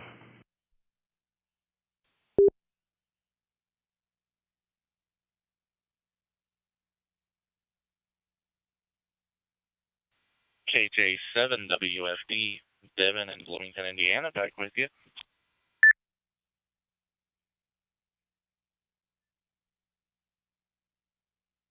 Hey, Devin, how you doing this evening? You doing good still?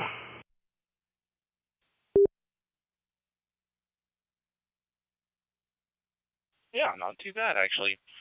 Went to the store and picked up some stuff for a late dinner that I didn't know I was going to make for myself, and I have a flat iron grill, and I made lo mein out on it. So it's been a pretty good night.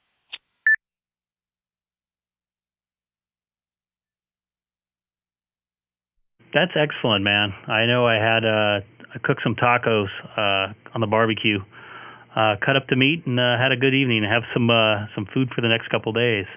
And we're also Ray is out here. He drives all cross country, and he was in Southern California, Northern California. Now he's up in Nevada. His call is N3EPA.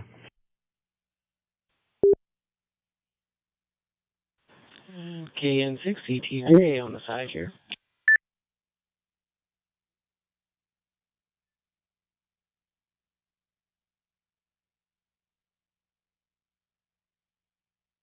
Like we got Mike in there too, KN6CTJ. How you doing, man? You're down in San Diego, right? Yeah, Greg, thanks for letting me jump in here. KN6ETJ in San Diego. My name is Mike. Appreciate all the work you guys are doing out here. Fun stuff tonight. Watching the stream as well on YouTube. Back to you, Greg.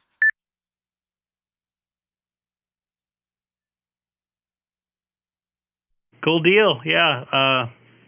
It's been a fun night. Made a bunch of contacts, like 3 different countries today for me. I couldn't do that on the HF because I don't have an HF rig. So really enjoy chatting with everybody and making a bunch of new contacts. That's what ham radio is all about. And Dan was helping me out with my my radio again with my mic gain. I keep on forgetting I've been going between 2-meter sideband and DStar, and I keep leaving my gain up. So rather than switching my gain around, I just moved my mic away. So, all right, I'm going to take a standby here for just a minute or two, and then I'm going to probably take off because it's getting late, and I got to go to work tomorrow for the first time in 7 days. So it's great hearing all you guys out there. This is great. K6EGG, also streaming on YouTube. Oh, great. Okay, thanks, Greg. Well, I'm going to jump out of here, too. I'm meeting with the sheriff of San Diego tomorrow for a concealed weapons permit interview. I guess they're giving them out here in California, so why not throw my hat in there as well? I'll give it a shot. Well, maybe I'll have some update for you the next time we speak. KN6ETJ, thanks for doing this stuff for Greg. We'll catch you on the next one. 7-3. Take care, Mike, and good luck, man. I hope you get it. I know it's hard in California to get one of those. I know somebody went up 3 times in L.A. County, and they keep on saying no. So, all right, man, have a good one. This is great, K6EGG. Devin, you still out there as well? And Ray?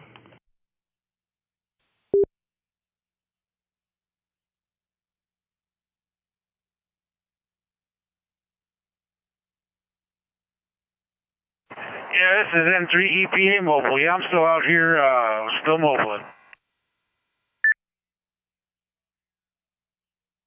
KJ7WFD, same traffic. N3 EPA. What company do you drive for? I drive for Classic Carriers out of Versailles, Ohio.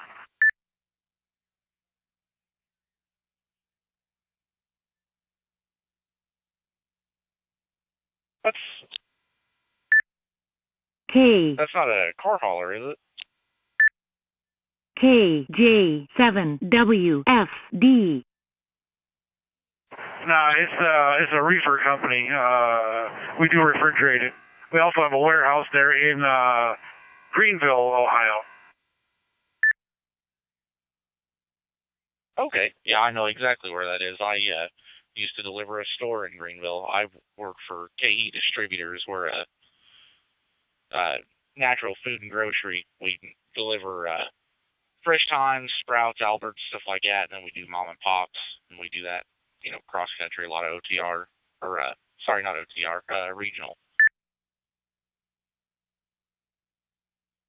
I do kitchen cabinets out of Kramer, PA, out to the West Coast. I run stops from Arizona, New Mexico, California, Oregon, and Washington. Usually are my main areas, but we run pretty much all 48 states, and they keep me pretty busy, and they're pretty good company.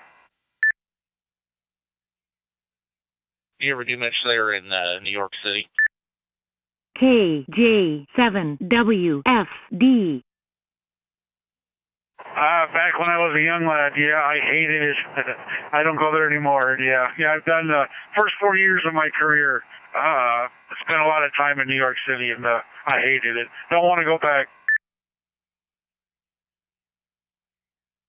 Yeah, I've been driving here for about 2 years now, and the first half of my training was delivering mom and pops in Brooklyn and Harlem, and the second part of my training. Are you? Yeah, I know all about the mom and pops in downtown Brooklyn. I've taken 48-foot trailers, 53-foot trailers in there, delivered Gatorade, dog food, yeah, all kinds of stuff. Yeah, it was a blast. So. Yeah, I know. Yeah, I don't want to go back anymore. It's I couldn't even imagine the traffic over there now. I'm same there with you. I've had my fun there. I don't want any more fun if I can help it.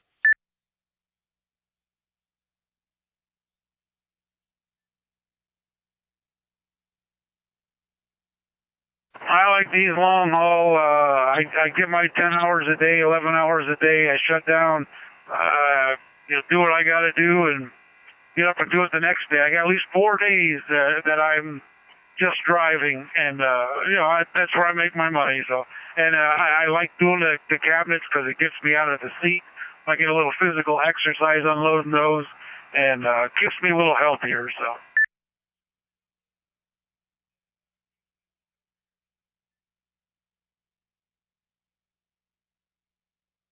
That's always helpful. That's all our mom and pop stuff. Well, I'd say 90% of our mom and pops, down the ramp, old-fashioned way, as they call it. Not a lot of lift gates or docks that I bumped.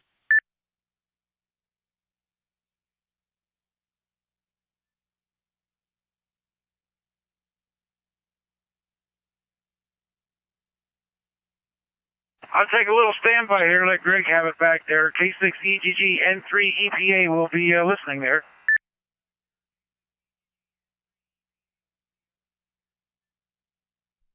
Yeah, I think I'm actually called tonight. I'm going to jump back over the sideband for a few and say goodnight to those guys. So you guys have a good night there over in Nevada. Man, I can't even pronounce it right now. Been going for about 4 hours here. So Nevada and over in Indiana, you guys take care. This is Greg, K6EGG. Have a good evening. I hope to talk to you in a couple days. Have a good one. Yeah, we'll be on there, Greg. Have a good night. K6EGG N3 EPA. Yeah, I'll be listening here.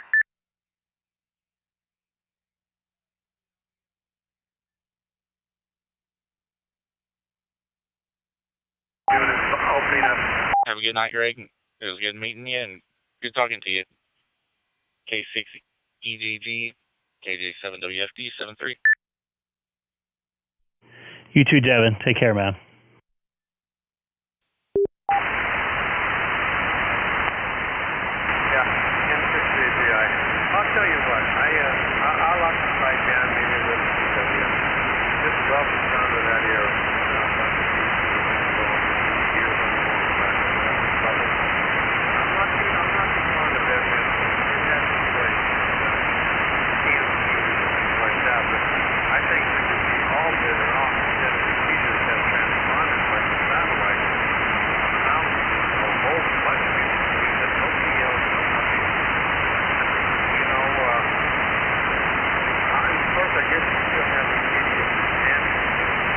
I was hoping to say goodnight. According to the FCC, which licenses amateur radio station operators, there are about 750,000 U.S. amateurs in the United States in the year 2018. I don't know, but I would imagine it's less. All right, I think I was going to say goodnight to those guys, but those guys are all close to each other in quick keying, so it's kind of hard to get in there. So once again, to all let me shut my amplifier off. I have a Mirage B320G, a 2-meter amplifier. So once again, thank you all the new subscribers and viewers tonight. This is just a kind of a little fun thing I'm trying to do, and trying to make contact with as many people as possible, trying to spread the ham radio love out. Also, sorry, my throat's getting dry. The fan above me, it's kind of warm in here. I try to come on about 2 or 3 days a week. Probably my next time will be on Wednesday and Friday, and probably next Sunday as well. So next week might be a little dicey depending on my work schedule, but still watching this, see who's on DStar still. So thanks again for watching. I really appreciate it. Also trying to help out people that need a hand, with settings or whatever else in their ham radio. I know a couple guys here locally noticed some settings wrong, either on my dashboard or different things like that. So everybody's just trying to help everybody, and that's what ham radio is all about. And got to remember, we are amateur. We're not professional when it comes to this sort of stuff. So once again, thank you for watching. This is Greg, K6EGG. Have a good evening, and I'm hoping to hear from you on Wednesday. Take care.